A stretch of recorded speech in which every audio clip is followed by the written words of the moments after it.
शान्तं शाश्वतमप्रमेयमनघं निर्वाणशान्तिप्रदं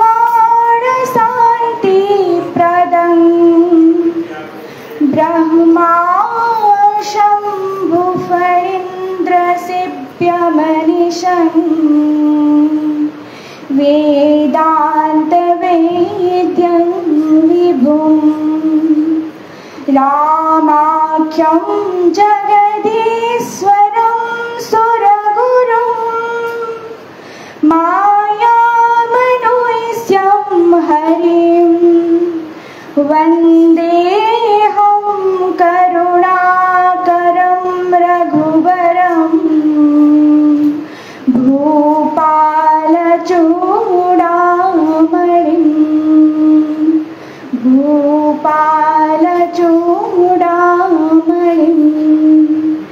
सर्वेभ्यः नमो नमः। आदरणीयाः विद्वांसः, मान्याः अतिथयः, प्रिय सहपाठिनः, छात्राश्च। डॉक्टर भवेन्द्रनाथ हजरिका पुष्पा हजरिका न्यासस्य उद्योगेन तथा च गुवाहाटी विश्वविद्यालयीय संस्कृत विभागस्य सौजन्येन आयोजिते अस्मिन् तृतीये आचार्य भवेन्द्रनाथ हजरिका स्मारक व्याख्यान कार्यक्रमे भवतां सर्वेषां हार्दिकम् अभिनन्दनं सुस्वागतं वन्दनं च करोमि। अयं स्मारक व्याख्यान कार्यक्रमः अस्मद्विभागस्य विशिष्टं पारम्परिकं महत्त्वं निर्वहति। विगतवर्षद्वयात् संस्कृतविभागः गुवाहाटी विश्वविद्यालयस्य संस्कृतविभागस्य प्राक्तनविभागाध्यक्षाणां श्रीमतां भवेन्द्रनाथ हजरिका महोदयानां पुण्यस्मृतो डॉक्टर भवेन्द्रनाथ हजरिका पुष्पा हजरिका न्यासस्य उद्योगेन स्मारक व्याख्यान कार्यक्रमस्य आयोजनं कुर्वन् अस्ति। आचार्य भवेन्द्रनाथ हजरिका महोदयाः लब्धप्रतिष्ठिताः महान्तः पण्डिताः आसन्। तेषां पुण्यस्मृतो समायोजिते अस्मिन् स्मारक व्याख्यान कार्यक्रमे एकवारं पुनः अत्र उपस्थितानां भवतां सर्वेषां हार्दिकम् अभिनन्दनं वन्दनं स्वागतं च कुर्वाणा अहम् एकेन वैदिकमङ्गलाचरणेन कार्यक्रमस्य शुभारम्भं करोमि। वैदिकमङ्गलाचरणं प्रस्तुष्यति अस्मद्विभागीयः तृतीय षाण्मासिकस्य छात्रः आकाश अधिकारी।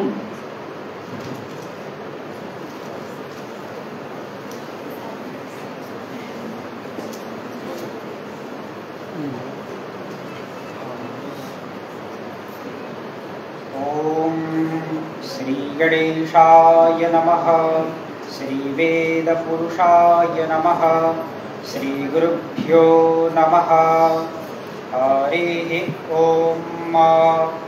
आरोहधराः क्रतवो जन्तु वृषभातो तपधाशो अपरीताशा उद्भिदाः देवारो जाथा शालामृतव्रीदे आशन्नपरायुवो रक्षितारो दिवे दिवे ओम। धन्यवाद।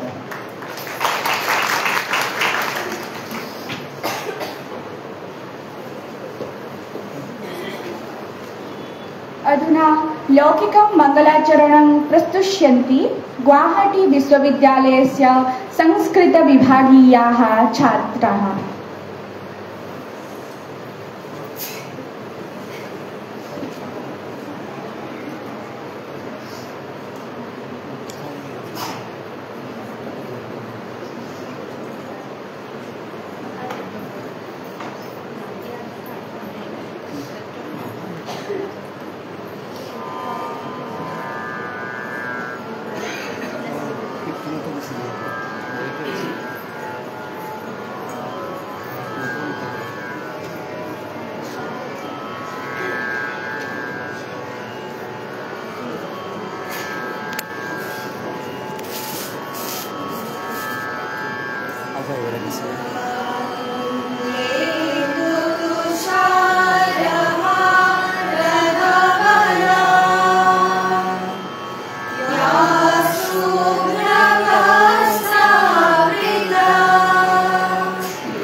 प्रवर्तमानस्य अस्य कार्यक्रमस्य व्याख्यानं प्रस्तुतुम् अस्माभिः निमन्त्रिताः अस्माकं मध्ये च समुपस्थिताः सुप्रसिद्धाः साहित्यसमालोचकाः असमसर्वकारस्य प्राक्तनाः उपायुक्ताः तथा च असमसाहित्यसभायाः प्राक्तनाः उपाध्यक्षाः श्रीमन्तः कनकचन्द्र शर्मा महोदयाः मञ्चे समागत्य आसनालङ्करणाय सादरं प्रार्थ्यन्ते।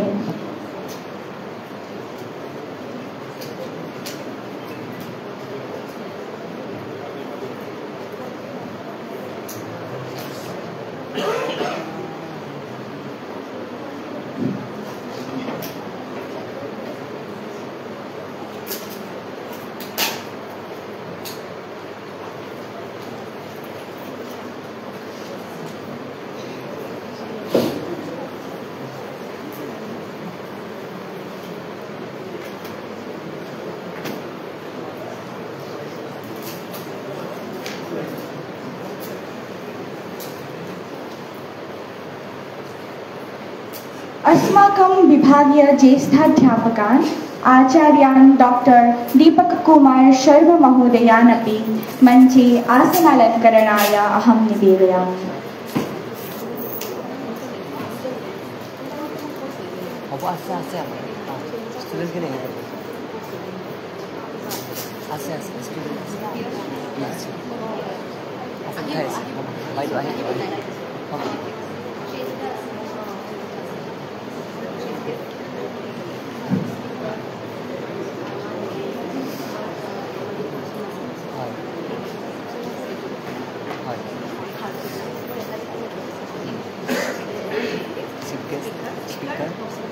आचार्याणां भवेन्द्रनाथ हजरिका महोदयानां सुयोग्य कन्यकां डॉक्टर आकाशी हजरिका महोदयाम् अपि मञ्चे आसनालङ्करणाय अहं निवेदयामि।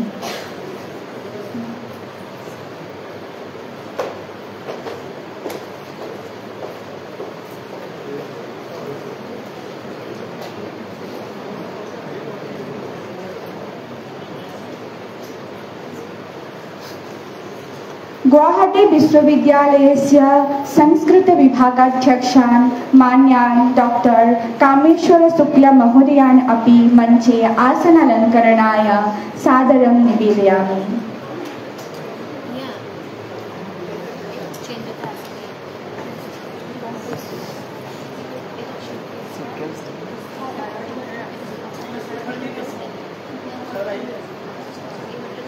अधिमञ्चः विराजमानाः सर्वे अपि विद्वांसः अतिथयश्च दीपप्रज्वालनाय हजरिका महोदयेभ्यः पुष्पाञ्जलिप्रदानाय च निवेद्यन्ते।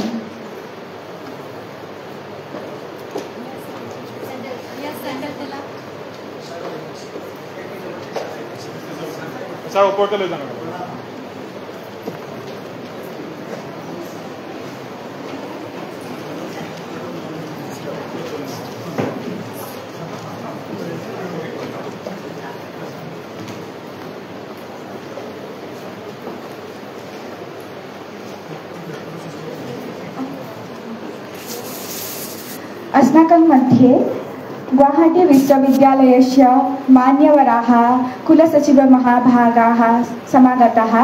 अहं कुलसचिवमहाभागान् अपि दीपप्रज्वालनाय निवेदयामि।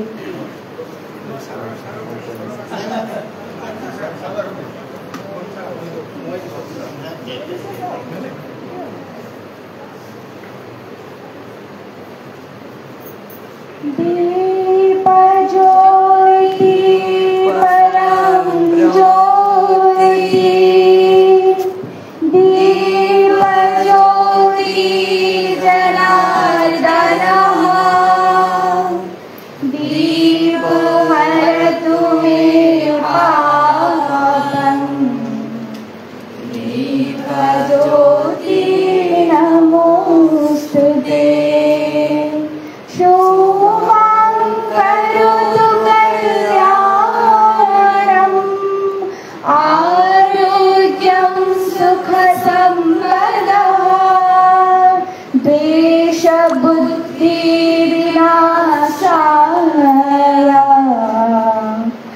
ब्रह्मज्योति नमोस्तुते ब्रह्मज्योति प्रदीप्ताय आत्मज्योति नमोस्तुते आत्मज्योति प्रदीप्ताय गुरु ज्योति नमोस्तुते।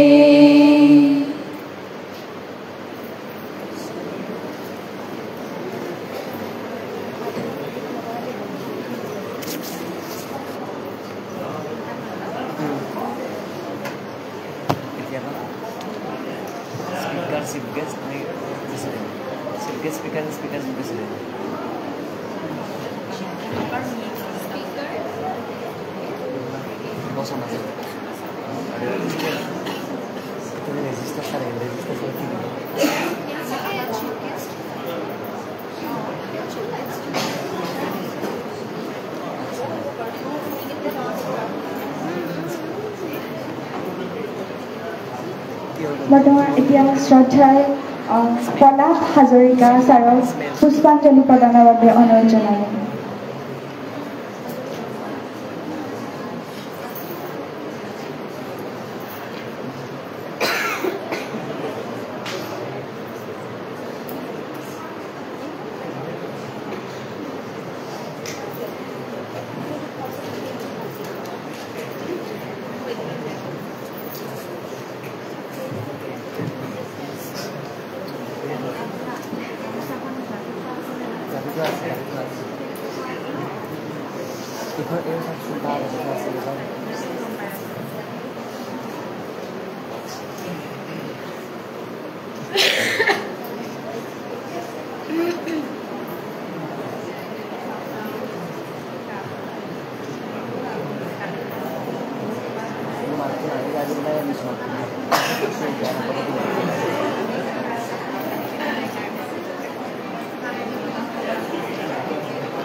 इदानीमस्ति अतिथीनां सभाचलम्। गुवाहाटी विश्वविद्यालयस्य कुलसचिववर्याणां श्रीमतां डॉक्टर उत्पल शर्मा महोदयानां सभाचलं करिष्यन्ति। डॉक्टर भवेन्द्रनाथ हजरिका पुष्पा हजरिका स्मारक न्यासस्य सदस्याः डॉक्टर पलाश हजरिका महोदयाः और डॉक्टर आकाशी हजरिका महोदयाः।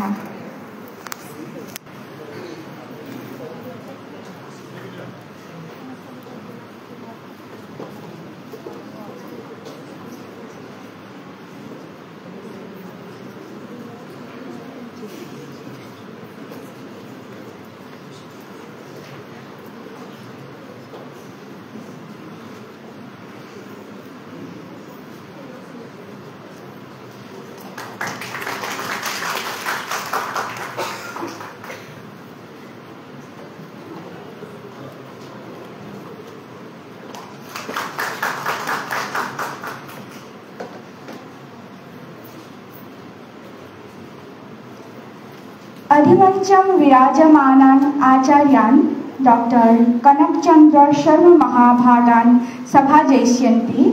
अस्मद्न्यासस्य सदस्याः डॉक्टर प्रसन्न कुमार सैकिया तथा डॉक्टर पलाश हजरिका।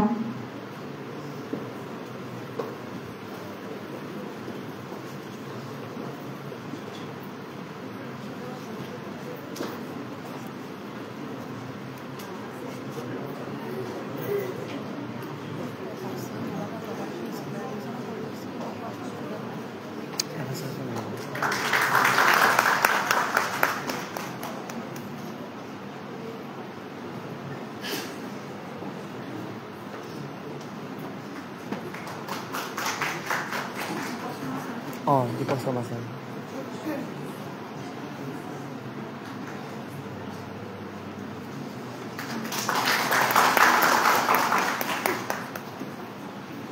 Akas. अधुना अधिमंचम विराजमानान विभागीय ज्येष्ठाध्यापकान् आचार्यान् डॉक्टर दीपककुमार शर्ममहाभागान् एकेन अङ्गवस्त्रेण सभाजयिष्यति चन्द्रिमा हाजरिका।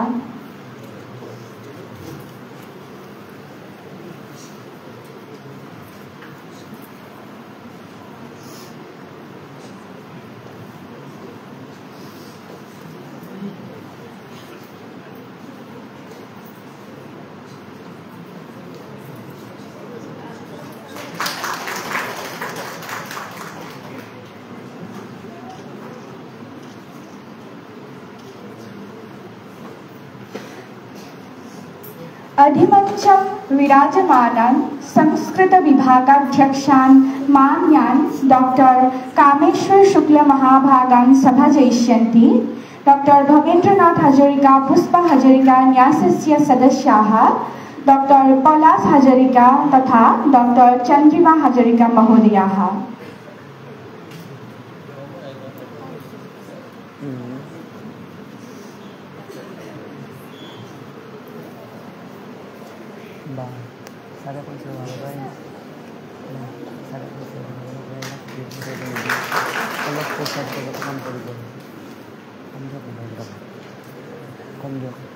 अधुना श्रीमती आकाशी हाजरिका महोदयां स्वागत भाषण प्रदानाय अहं सादरं निवेदयामि।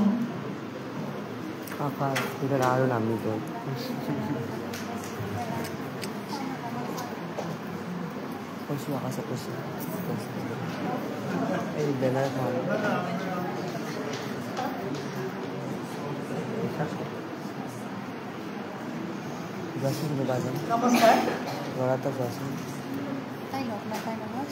আজিৰ সভাৰ পৰম শ্ৰদ্ধেয় সভাপতি ডক্টৰ কামেশ্বৰ শুক্লা ডাঙৰীয়া,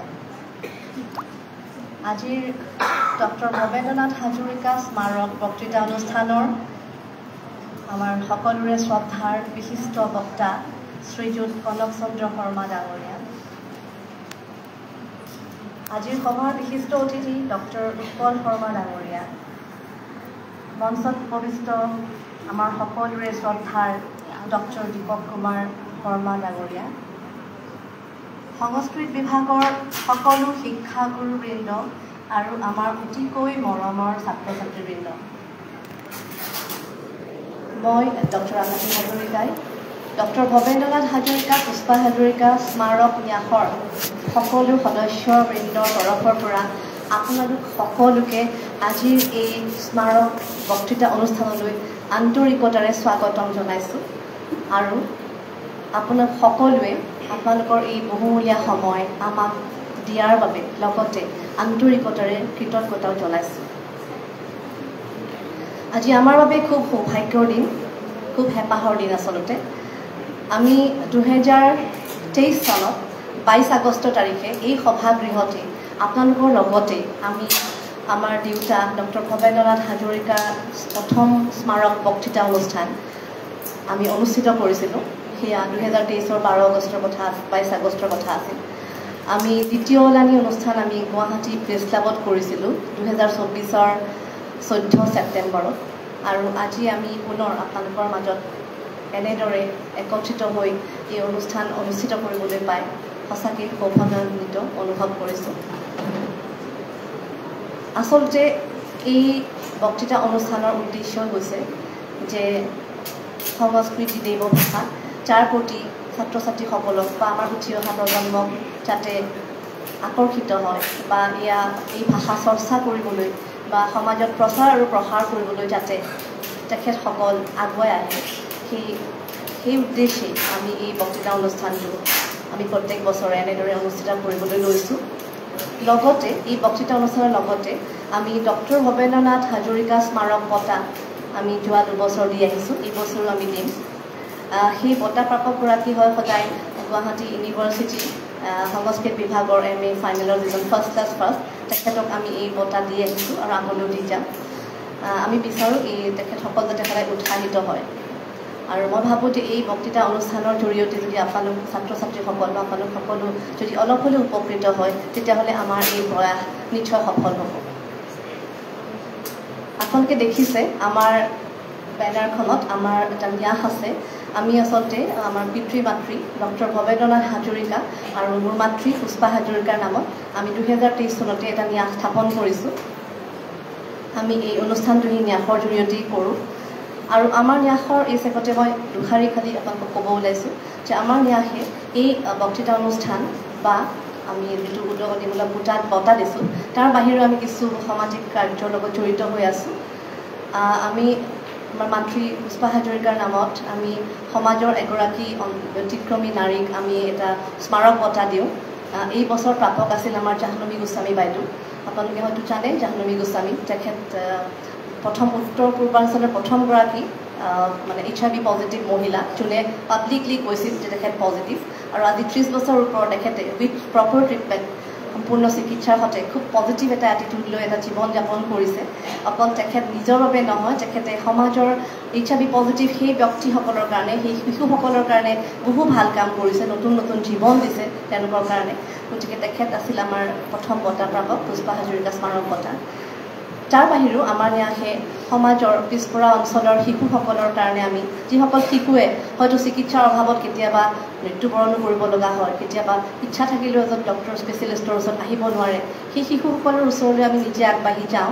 বিভিন্ন পিছপৰা অঞ্চলত আমি কিছু বিনামূলীয়া আমি স্বাস্থ্য শিবিৰ অনুষ্ঠিত কৰোঁ, তেওঁলোকক ঔষধ পাতি বিতৰণ কৰোঁ। তাৰ লগতে আজিকালি মানসিক স্বাস্থ্য এটা খুব ডাঙৰ কথা। গতিকে আমি বিভিন্ন স্কুল কলেজত ইতিমধ্যে মানসিক স্বাস্থ্যৰ আমি সজাগতা শিবিৰ অনুষ্ঠিত কৰি আহিছোঁ আৰু আগলৈও কৰি যাম। কেঞ্চাৰ এক দুৰাৰোগ্য ব্যাধি আমি সকলোৱে জানো। গতিকে আমি ইতিমধ্যে বহু স্কুল কলেজত আমি কেঞ্চাৰৰ সজাগতা শিবিৰ অনুষ্ঠিত কৰিছোঁ। এনেদৰে আমি বিভিন্ন ধৰণৰ সামাজিক কাৰ্যৰ লগত জড়িত হৈ আছোঁ। আগলৈ প্ৰয়াস কৰিম এইখিনি আমি কৰি যাবলৈ। আৰু আমি কিছু বৃদ্ধাশ্ৰম যিখিনি এল্ডাৰ চিটিজেন আছে, জ্যেষ্ঠ আমাৰ নাগৰিক, জীৱনৰ বিয়লি বেলাত বিভিন্ন কাৰণত আহি বৃদ্ধাশ্ৰমত আশ্ৰয় ল'ব লগা হয়, এই তেনে বৃদ্ধাশ্ৰমতো আমি গৈ বিনামূলীয়া স্বাস্থ্য শিবিৰ অনুষ্ঠিত কৰিছোঁ আৰু তেনেদৰে ঔষধ পাতি বিতৰণ কৰিছোঁ বা যাৱতীয় তেওঁলোকৰ বিভিন্ন ধৰণৰ খাদ্য সামগ্ৰী আমি দিবলৈ প্ৰয়াস কৰিছোঁ। গতিকে আমি সামাজিক ক্ষেত্ৰতো কিছু কাম কৰিবলৈ প্ৰয়াস কৰি আছোঁ আৰু আশা ৰাখিছোঁ আগলৈও আপোনালোক সকলোৰে আশীৰ্বাদত বা সহায় সহযোগিতাত আমি দেউতা মাৰ স্মৃতিত যিটো আমি ন্যাস স্থাপন কৰিছোঁ সেই ন্যাসৰ জৰিয়তে সমাজৰ কাৰণে কিছু কাম কিছু সেৱা আগবঢ়াবলৈ আমি সমৰ্থ হ'ম। গতিকে এই আমাৰ ন্যাসৰ উদ্দেশ্য আৰু আজিৰ সভাৰ উদ্দেশ্য। মই ইয়াকে ক'লোঁ। পুনৰবাৰ আপোনালোক সকলোকে আজিৰ সভালৈ স্বাগতম জনালোঁ। ধন্যবাদ।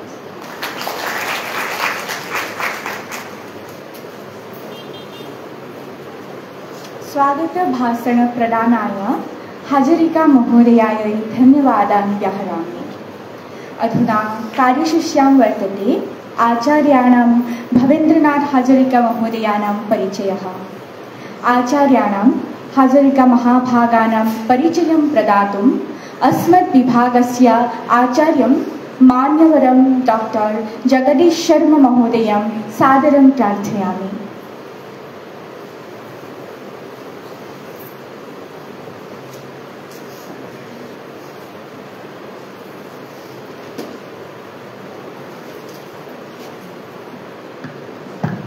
नमस्कार।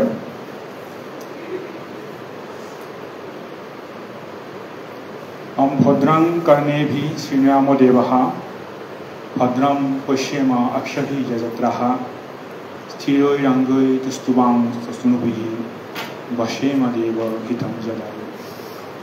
डॉक्टर भवेन्द्रनाथ हाजरिका और पुष्पा हाजरिका स्मारक न्यासर आयोजित तृतीय बार्षिक डॉक्टर भवेन्द्रनाथ हाजरिका स्मारक बक्तृता अनुष्ठान मंच उपविष्ट श्रद्धार आम विश्वविद्यालय कुलसचिव अध्यापक प्रथमा महोदय, आज तृतीय लानी बक्तृता प्रदान कर अना आमंत्रण कर अना विशिष्ट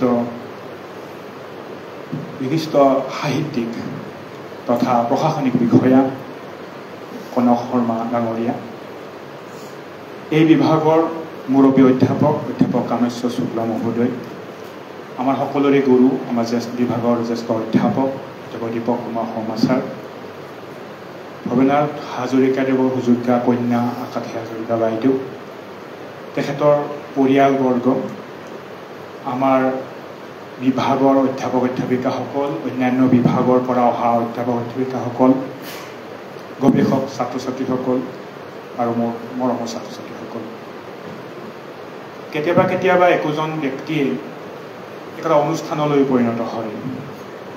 আমি হয়তো নজনাকৈয়ে তেনেকুৱা অনুষ্ঠানলৈ পৰিণত হোৱা বহুকেইজন ব্যক্তিৰ উদাহৰণ আমাৰ মাজত আছে।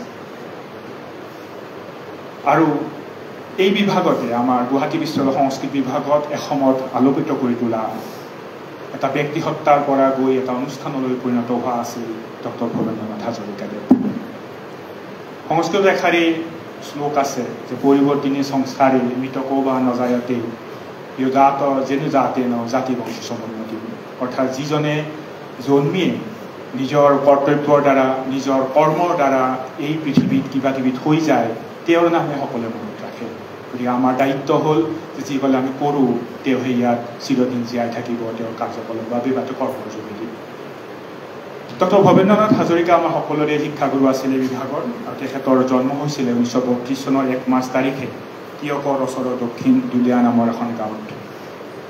তেখেতে প্ৰাথমিক শিক্ষা তিয়ক হাইস্কুলত পঢ়িছিলে, তাৰ পৰা প্ৰৱেশিকা পৰীক্ষা উত্তীৰ্ণ হয়। আৰু তাৰপিছত তেখেতে গুৱাহাটীৰ কটন কলেজৰ পৰা স্নাতক ডিগ্ৰী লাভ কৰে। ইয়াৰ পিছতে তেখেতে বেনাৰস হিন্দু বিশ্ববিদ্যালয়লৈ যায়, আৰু তাৰ পৰা তেখেতে 2টা বিষয়ত স্নাতকোত্তৰ ডিগ্ৰী লাভ কৰে। এটা হ'ল সংস্কৃত আৰু এটা পালি ভাষাত লাভ কৰিছিলে। তাৰপিছতে তেখেতে গুৱাহাটীলৈ আহি আমাৰ গুৱাহাটী বিশ্ববিদ্যালয়ৰ পৰা অসমীয়া বিভাগতো স্নাতকোত্তৰ ডিগ্ৰী লাভ কৰিছিলে। অৰ্থাৎ তেখেতে ট্ৰিপুল MA আছিলে, 3টা বিষয়ত তেখেতে স্নাতকোত্তৰ ডিগ্ৰী লাভ কৰিছিলে। 1976 চনত তেখেতে a socio' cultural study of the Shatapatha Brahmana, Shatapatha ব্ৰাহ্মণ এখন অত্যাধিক ব্ৰাহ্মণ গ্ৰন্থ, ডাঙৰ ব্ৰাহ্মণ গ্ৰন্থ, সেইখন গ্ৰন্থ টান গ্ৰন্থ আচলতে ব্ৰাহ্মণ গ্ৰন্থখন, সেইখনৰ ওপৰত তেখেতে গৱেষণা কৰি PhD লাভ কৰিছিল গুৱাহাটী বিশ্ববিদ্যালয়ৰ পৰা। চাকৰি হিচাপে তেখেতে এবছৰকাল বিবৰুৱা মহাবিদ্যালয়ত পঢ়াইছিলে। তাৰপিছত 1961 চনত তেখেতে গুৱাহাটী বিশ্ববিদ্যালয়ত যোগদান কৰিছিলে। তাৰ পৰা ক্ৰমান্বয়ে তেখেতে বিভিন্ন প্ৰমোশ্যন আমাৰ যিখিনি হ'ব লাগে একাডেমিক হিচাপে প্ৰমোশ্যন হয়, আৰু 1992 চনত তেখেতে বিভাগীয় মুৰব্বী হৈছিলে আৰু তাৰ পৰা একেলগে অৱসৰ গ্ৰহণ কৰিছিলে। চাকৰি কালত তেখেতে বিশ্ববিদ্যালয়ৰ বিভিন্ন কামত জড়িত আছিলে। আটাইতকৈ ডাঙৰ ইয়াতে জড়িত হোৱা বিষয়টো আছিলে যে 60ৰ দশকত তেখেতে গুৱাহাটী বিশ্ববিদ্যালয়ৰ জ্ঞানাদিৰাম বৰুৱা আইন ছাত্ৰাবাস যিটো আছিলে আমাৰ এতিয়াও যিটো ছাত্ৰাবাস লৰ যিটো ছাত্ৰাবাস আছে, তেখেত প্ৰথমগৰাকী তাৰ অধীক্ষক আছিলে। মানুহ আছিলে সংস্কৃতৰ, কিন্তু তেখেত অধীক্ষক আছিলে লৰ এটা হোষ্টেলৰ। আৰু লৰ হোষ্টেল চলোৱাটো ইমান সহজ নহয়। আমি আজিও আমাৰ কুলহস্তি ৰেজিষ্টাৰে জানে বিভিন্ন আমাৰ সমস্যা হৈ থাকে, আমি যাব লগা হৈ থাকে। সেই লৰ ষ্টুডেণ্টৰ তেখেত প্ৰথমগৰাকী অধীক্ষক আছিলে। তেখেতে আমাৰ সংস্কৃত বোৰ্ড আছিলে তেতিয়া, আজি অধুনালুপ্ত সংস্কৃত বোৰ্ড এতিয়া নাই। তাৰ পৰা সংস্কৃত বোৰ্ডলৈ তেখেতে বিভিন্ন দায়িত্বত তেখেতে লৈছিলে। তেওঁ যেতিয়া ৰিটায়াৰ্ড হ'ল, মানে অৱসৰ গ্ৰহণ কৰিলে, অৱসৰ গ্ৰহণ পিছতো তেখেতৰ যিটো একাডেমিক কাম, শৈক্ষিক কাম যিটো, সেই শৈক্ষিক কামটো একেদৰে চলি আছিলে। তাৰ কাৰণে তেখেতে দিল্লীৰ কেন্দ্ৰীয় সংস্কৃত সংস্থানৰ পৰা তেখেতে ছাত্ৰ চূড়ামণি বৃত্তি লাভ কৰিছিলে। ছাত্ৰ চূড়ামণি এটা সন্মানীয় বৃত্তি আমাৰ চেণ্ট্ৰেল সংস্কৃত ইউনিভাৰ্চিটি নিশ্চয় এতিয়াও দিয়ে আমাক। ইয়াৰ উদ্দেশ্য হৈছে এখন কিতাপৰ ওপৰত বা এখন শাস্ত্ৰৰ ওপৰত এটা গৱেষণা কৰা, আৰু সেই বৃত্তিটো লাভ কৰা আমাৰ বহুত কম মানুহে আছে। অসমৰ বহুকেইজন কম মানুহে এই বৃত্তিটো লাভ কৰিছিলে। হাজৰিকাদেৱে সেই বৃত্তিটো লাভ কৰিছে, ছাত্ৰ চূড়ামণি লাভ কৰিছিলে। আৰু লাভ কৰি তেখেতে এখন অপ্ৰকাশিত পাণ্ডুলিপি আছিলে, ভাগৱত সাৰ নিৰ্ণয়, ভাগৱত সাৰ নিৰ্ণয় যিখন পাণ্ডুলিপি, অপ্ৰকাশিত পাণ্ডুলিপি, সেইখিনিৰ ওপৰত তেখেতে গৱেষণা কৰিছিলে। তেখেত এজন সফল গাইডো আছিলে, আমাৰ নিৰ্দেশক, গৱেষক নিৰ্দেশক বুলি যাক কোৱা হয়। তেখেত গুৱাহাটী বিশ্ব আমাৰ বিভাগৰ গৱেষক নিৰ্দেশক আছিলে, আৰু তেখেতৰ তত্বাৱধানত 8জন ছাত্ৰ ছাত্ৰীয়ে অৰ্থাৎ গৱেষকে PhD উপাধি লাভ কৰিছিল। প্ৰথমজন গৱেষক আছিলে সুধাংশু মোহন ৰয়, তেখেত এতিয়া আমাৰ মাজত নাই। আয়ুৰ্বেদিক কলেজত তেখেতে অধ্যাপক আছিলে সুধাংশু মোহন ৰয়। তেখেত আছিলে প্ৰথম তেখেতৰ PhD ষ্টুডেণ্ট, আৰু তেখেতে সুখ্যাতিয়ে তাৰ পৰা PhD লাভ কৰিছিলে। আৰু অন্তিমগৰাকী আছিলে ডক্টৰ অনুপমা মহন্ত বাইদেউ, তেখেত জাজি কলেজত কাম কৰিছিলে, এতিয়া ৰিটায়াৰ হৈছে। সাহিত্য হিচাপে ছাৰে বহুকেইখন গৱেষণাৰ কাম কৰিছিলে, যিহেতু ইয়াতে বিশেষভাৱে লাগি আছিলে। তেখেত সাহিত্যৰ গৱেষণা ধৰ্মতে বিশেষ আছিলে। আৰু বহুকেইখন গৱেষণা পত্ৰিকা ৰাষ্ট্ৰীয় আৰু আন্তঃৰাষ্ট্ৰীয় পৰ্যায়ত তেখেতে প্ৰকাশ কৰিছিলে। সাহিত্যকৰ্মৰ পিছত তেখেতে আমাৰ নিশ্বকটিগম বুলি এখন নাটক আছে, সূত্ৰকৰ নিশ্বকটিগম নাটকখন তেখেতে অসমীয়ালৈ অনুবাদ কৰিছিলে। নাটকখন অতি আমাৰ সমাজত অতি সুন্দৰভাৱে বহুলভাৱে ব্যৱহৃত হোৱা নাটক, সকলোৱে বুজি পোৱা নাটক নিশ্বকটিগম, যিখনে বাস্তৱিক জীৱনৰ প্ৰতিচ্ছবি দাঙি ধৰে, সমাজখনৰ জীৱনটো দাঙি ধৰে, তেনেকুৱা এখন নাটক তেখেতে চিলেক্ট কৰিছিলে। সেইটো এটা ডাঙৰ ঘটনা। বাকী ইমান ডাঙৰ ডাঙৰ নাটক আছিলে, তাৰ মাজত এনেকুৱা এখন নাটক ল'লে যিখন নেকি আমাৰ সমাজ ব্যৱস্থাৰ লগত প্ৰচলিত সেই সময়ত, বা আমাৰ সৰু সৰু চৰিত্ৰবিলাকক লৈ কৰা এখন নাটক, যিখনক প্ৰকৰণ বুলিও কোৱা হয়, নিশ্বকটিগমৰ অসমীয়া অনুবাদ কৰিছিলে আৰু সেইখন অসম সাহিত্য সভাই প্ৰকাশ কৰিছিলে। গতিকে ছাৰে কিমানখিনি কৰিছিলে ইমান কম সময়ৰ ভিতৰত কোৱাটো সম্ভৱ নহয়, যথেষ্টখিনি কাম তেখেতে কৰিছে। আৰু তেখেতে কিছু সময়ৰ বাবে কলাগুৰু আমাৰ আছিলে বিশ্ববিদ্যালয়ৰ, মানে বিভাগীয় প্ৰধান হৈ থাকোঁতে কলাগুৰু, বেছি সময় নাছিলে, কম সময়ৰ বাবে কলাগুৰু আছিলে। আৰু তেখেতে যিখিনি কাম কৰি থৈ গ'ল আমাৰ বিভাগটোৱে সদায় মনত ৰাখিব। আমি এতিয়াও তেখেতৰ আমাৰ ছবি এখন আমাৰ বিভাগত আছে, আমি সদায় সন্মান কৰোঁ তেখেতক। আৰু তেখেতৰ যিখিনি আমাৰ অৱদান, বিভাগৰ কাৰণে অৱদান, সেইখিনি সদায় স্মৰণীয় হৈ থাকিব। বিভাগটো সেই সময়ত নতুন চামৰ মাজত, অৰ্থাৎ বিভাগটো গঠন হোৱাৰ পিছতে 4-5জন শিক্ষকতাৰ মাজতে ছাৰেও বিভাগটো যেনেদৰে ওপৰলৈ লৈ গৈছিলে, যাৰ আমি আজি কাম কৰি আছোঁ, সেই বিভাগত আমি কাম কৰি আছোঁ। গতিকে আমি সশ্ৰদ্ধাৰে তেখেতক প্ৰণাম জনাইছোঁ, আমি তেখেতক স্মৃতি সমন্থন কৰিছোঁ। তেখেতে যিখিনি কৰি থৈ গ'ল আমাৰ কাৰণে সদায় উপাদেয় হৈ ৰ'ব। আৰু 1998 চনৰ 5 জুলাই তাৰিখে আকস্মিকভাৱে তেখেতে পৰলোকলৈ গমন কৰে। গতিকে ছাৰৰ স্মৃতিত আজি 3য় বৰ্ষৰ বাবে এইটো অনুষ্ঠান হৈছে। ইতিমধ্যে ট্ৰাষ্টৰ বাইদেউ বহুখিনি কথা ক'লে, বহুতখিনি কাম কৰিছে আৰু কৰিবলগীয়া বহুতখিনি আছে। আৰু বিশেষকৈ আমি ট্ৰাষ্টক আমাৰ ফালৰ পৰা অনুৰোধ জনাব খোজোঁ যে সংস্কৃত ভাষাৰ হিচাপত তেখেতে ইতিমধ্যে প্ৰথমজন ফাৰ্ষ্ট ক্লাছ পাছ তেখেতে দিছে, আমাৰ এটা বৃত্তি তেখেতে দিছে। আৰু কিছুমান কামো যদি সাহিত্য চৰ্চাৰ ক্ষেত্ৰত তেখেতসকল ট্ৰাষ্টে যদি আগবাঢ়ি আহে, আমাৰ সংস্কৃত পুথি যদি ট্ৰেন্সলেশ্যনৰ কামৰ লগত এনেকুৱা যদি প্ৰজেক্ট কিছুমান ট্ৰাষ্টৰ পৰা লোৱা হয়, বহুতখিনি ভাল কাম হ'ব বুলি ভাবোঁ। আমাৰ তেখেতৰ নামটো জীয়াই থাকিব, আমাৰ ওচৰত জীয়াই থাকিব। আটাইলৈ পুনৰ ধন্যবাদ জনাই তেখেতৰ আগতেই কৈছোঁ ইমান সহজ নহয় তেখেতৰ অকণমান কথাতে চিনাকি দিয়া, পুনৰ তেখেতলৈ সশ্ৰদ্ধ প্ৰণাম জনাই বিভাগৰ পৰা জনাই মই সামৰিছোঁ। ধন্যবাদ।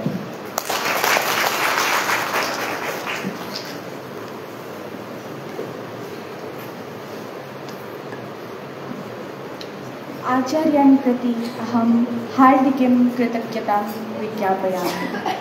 अधुना कार्यक्रमस्य उद्घाटनभाषणप्रदानाय च गुवाहाटी विश्वविद्यालयस्य कुलसचिवमहाभागान् सादरं प्रार्थयामि।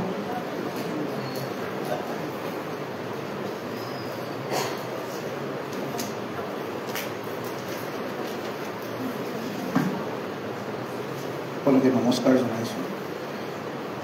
শ্ৰদ্ধাৰ কনকচন্দ্ৰ কৰ্মচাৰী, সন্মানীয় শিক্ষক অধ্যাপক দীপক শৰ্মা ডাঙৰীয়া, ভৱেন্দ্ৰনাথ হাজৰিকা আৰু পুষ্পা হাজৰিকা ন্যাসৰ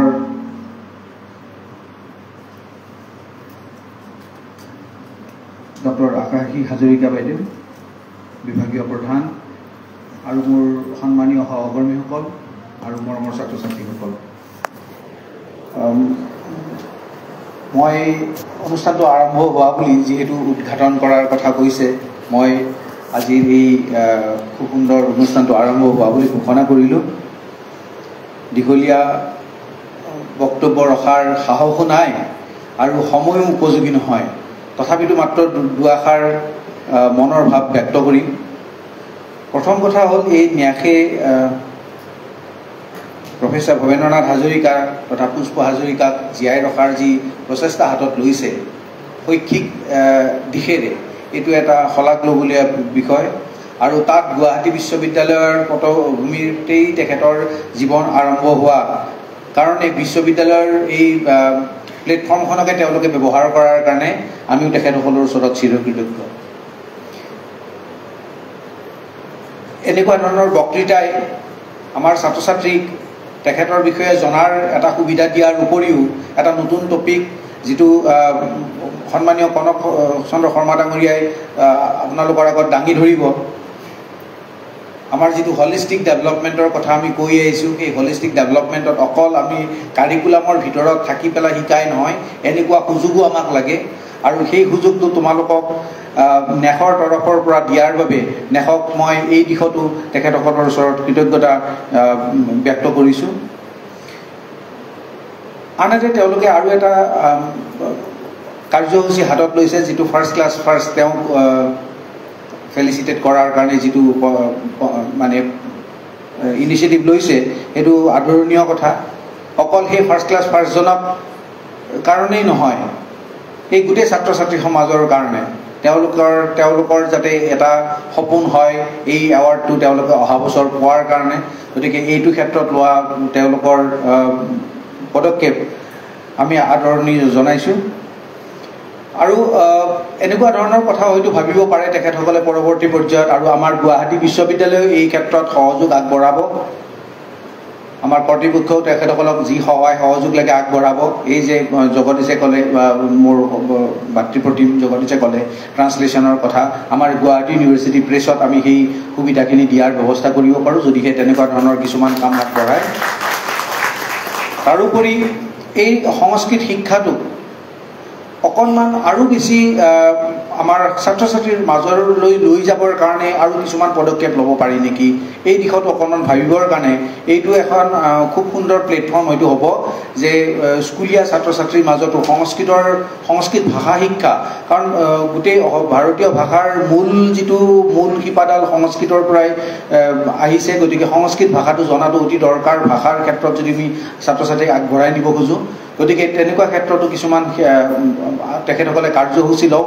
আমাৰ শিক্ষক শিক্ষয়িত্ৰী গৱেষক ছাত্ৰ ছাত্ৰী তেখেতসকলক সহযোগ কৰিব এইটো দিশত, যিটো আমি এক্সটেনশ্যন এক্টিভিটিজ বুলি কওঁ, তেনেকুৱা ধৰণৰ এটা কণ্টিনিউৱাছ এক্সটেনশ্যন এক্টিভিটি। একদিন কৰিলোঁ সেইটোতে শেষ নকৰি পেলাই এটা দীঘলীয়া সময়ৰ কাৰণে, মই গম পালোঁ বাইদেউ নগাঁৱৰ পৰা আহিছে, নগাঁৱৰে কোনোবা এখন ওচৰৰ স্কুলত যদি এনেকুৱা ধৰণৰ আমি কাৰ্যসূচী কিছুমান লওঁ, আৰু আমাৰ গৱেষক ছাত্ৰ ছাত্ৰী তথা আমাৰ বিভাগীয় মোৰ সন্মানীয় সহকৰ্মীসকলে আমি আগভাগ লৈ এনেকুৱা ধৰণৰ কিছুমান আমি পদক্ষেপ ল'ব পাৰোঁ নেশৰ তৰফৰ পৰা। নেশে অকলে কৰিব লাগিব বুলি মই নকওঁ, আমাৰো তাত সহযোগ লাগিব, তেতিয়াহে এই প্ৰগ্ৰেমবিলাক ছাকচেছফুল হ'ব। মই দীঘলীয়া নকৰোঁ, সকলোৱে ৰখি আছে আমাৰ সন্মানীয় কনক চন্দ্ৰ শৰ্মা ডাঙৰীয়াৰ দুআষাৰ শুনিবৰ বাবে। মই সকলোকে অভিনন্দন আৰু এই নেশৰ ভৱিষ্যত সুন্দৰ আশা কৰি পেলাই মোৰ বক্তব্য সামৰণি মাৰিছোঁ। ধন্যবাদ।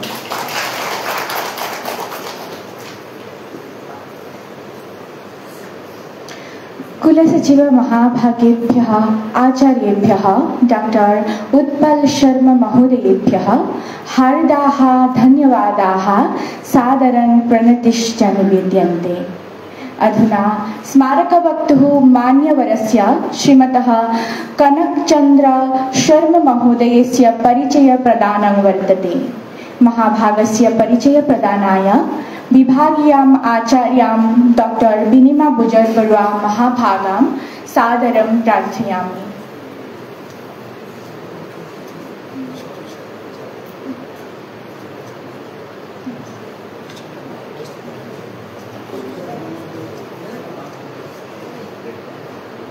गुवाहाटी विश्वविद्यालयर माननीय पञ्जीयक महोदये विशेष कामत আজি আমাৰ স্মাৰক বক্তৃতা অনুষ্ঠানৰ পৰা বিদায় ল'বলৈ বিচাৰিছে। তেখেতক আজিৰ অনুষ্ঠানত উপস্থিত থাকি আমাক সকলোকে সৌভাগ্যৱান কৰাৰ বাবে ছাৰলৈ অশেষ ধন্যবাদ জ্ঞাপন কৰিলোঁ।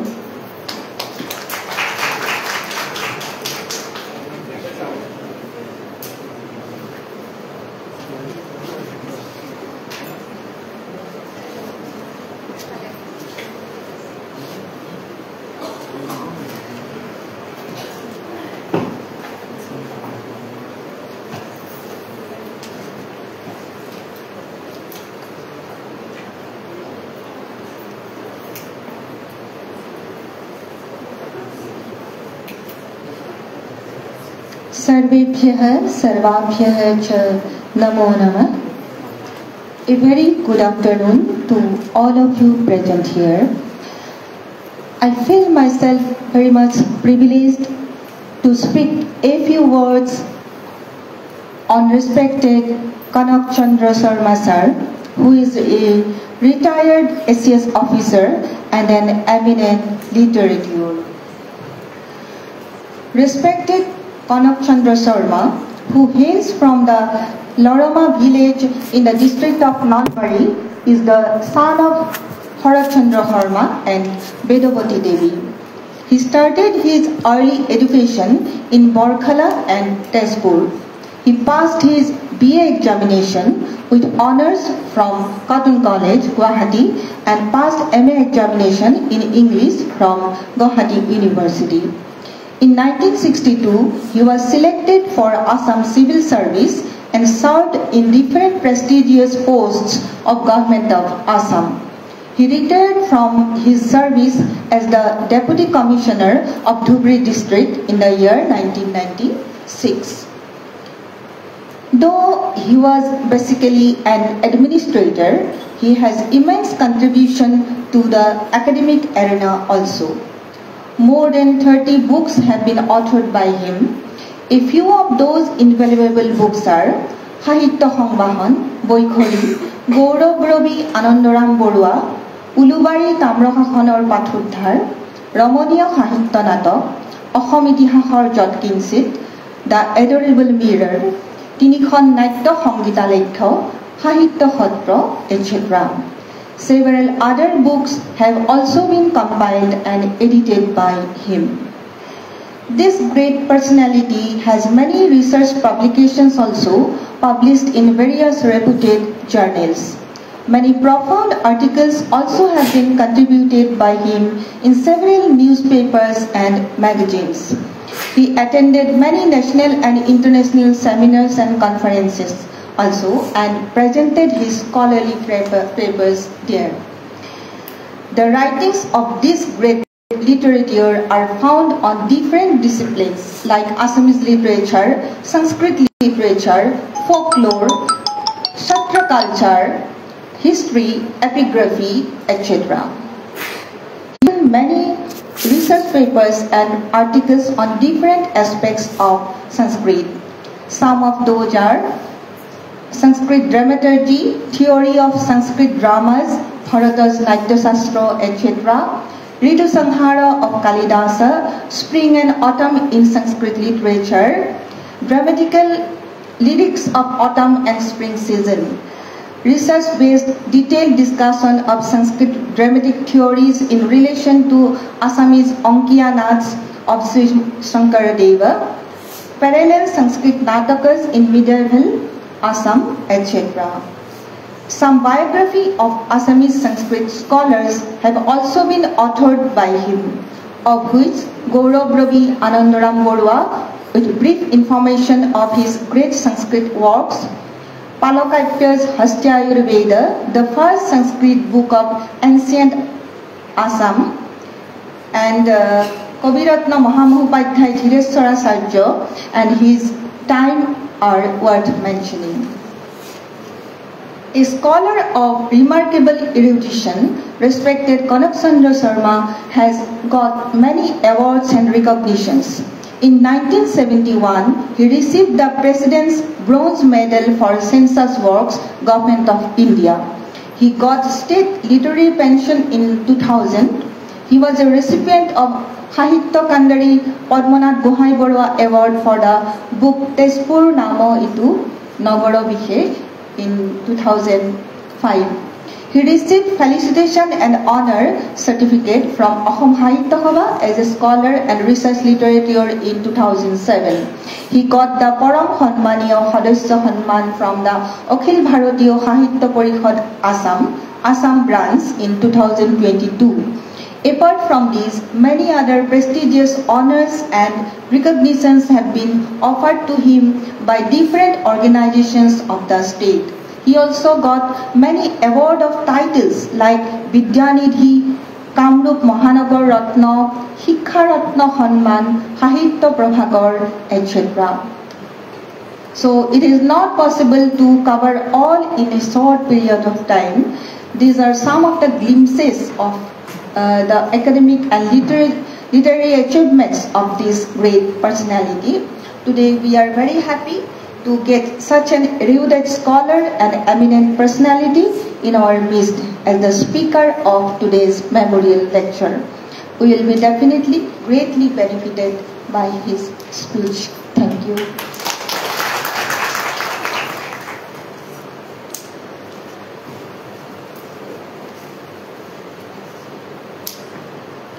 आचार्यान् प्रति अहं धन्यवादान् व्याहरामि। अधुना कार्यसूच्याम् आचार्याणां भवेन्द्रनाथ हाजरिका महोदयानां स्मारकव्याख्यानं वर्तते। व्याख्यानस्य विषयः अस्ति हर्षचरितोक्तं महाराजा कुमारभास्करवर्मणा साम्राज्ये हर्षवर्धनाय प्रदत्तं प्राग्ज्योतिषपुरस्य राजसिको निधिः आभोगछत्रं काल्पनिकम् ऐतिहासिकं वृत्तं वा।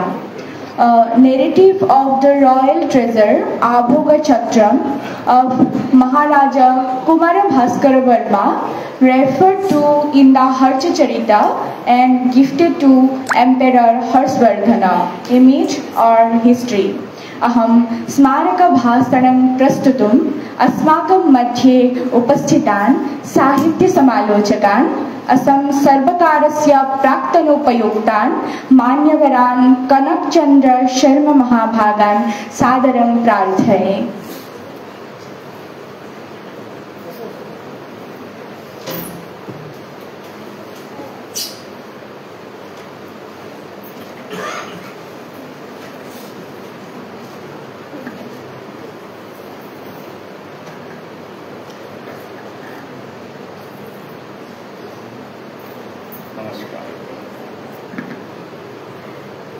Mukang karoti vachalam pangum langhate girim jatkripa tamaham vande paramanandamadavam.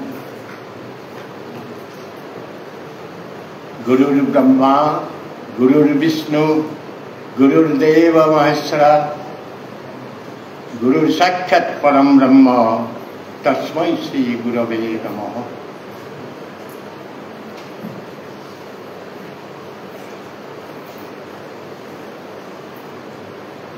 আজিৰ এই পবিত্ৰ অনুষ্ঠানত মঞ্চত উপবিষ্ট সভাপতি ডক্টৰ শুক্লাদেৱ, আমাৰ ডক্টৰ হাজৰিকা, ৰেজিষ্ট্ৰাৰ মহোদয় অলপ আগতে কৈছে, আৰু মোৰ পৰম হিতাকাংক্ষী কনিষ্ঠ মিত্ৰ বন্ধু ডক্টৰ দীপক শৰ্মা আৰু মোৰ শিক্ষাগুৰুসকল,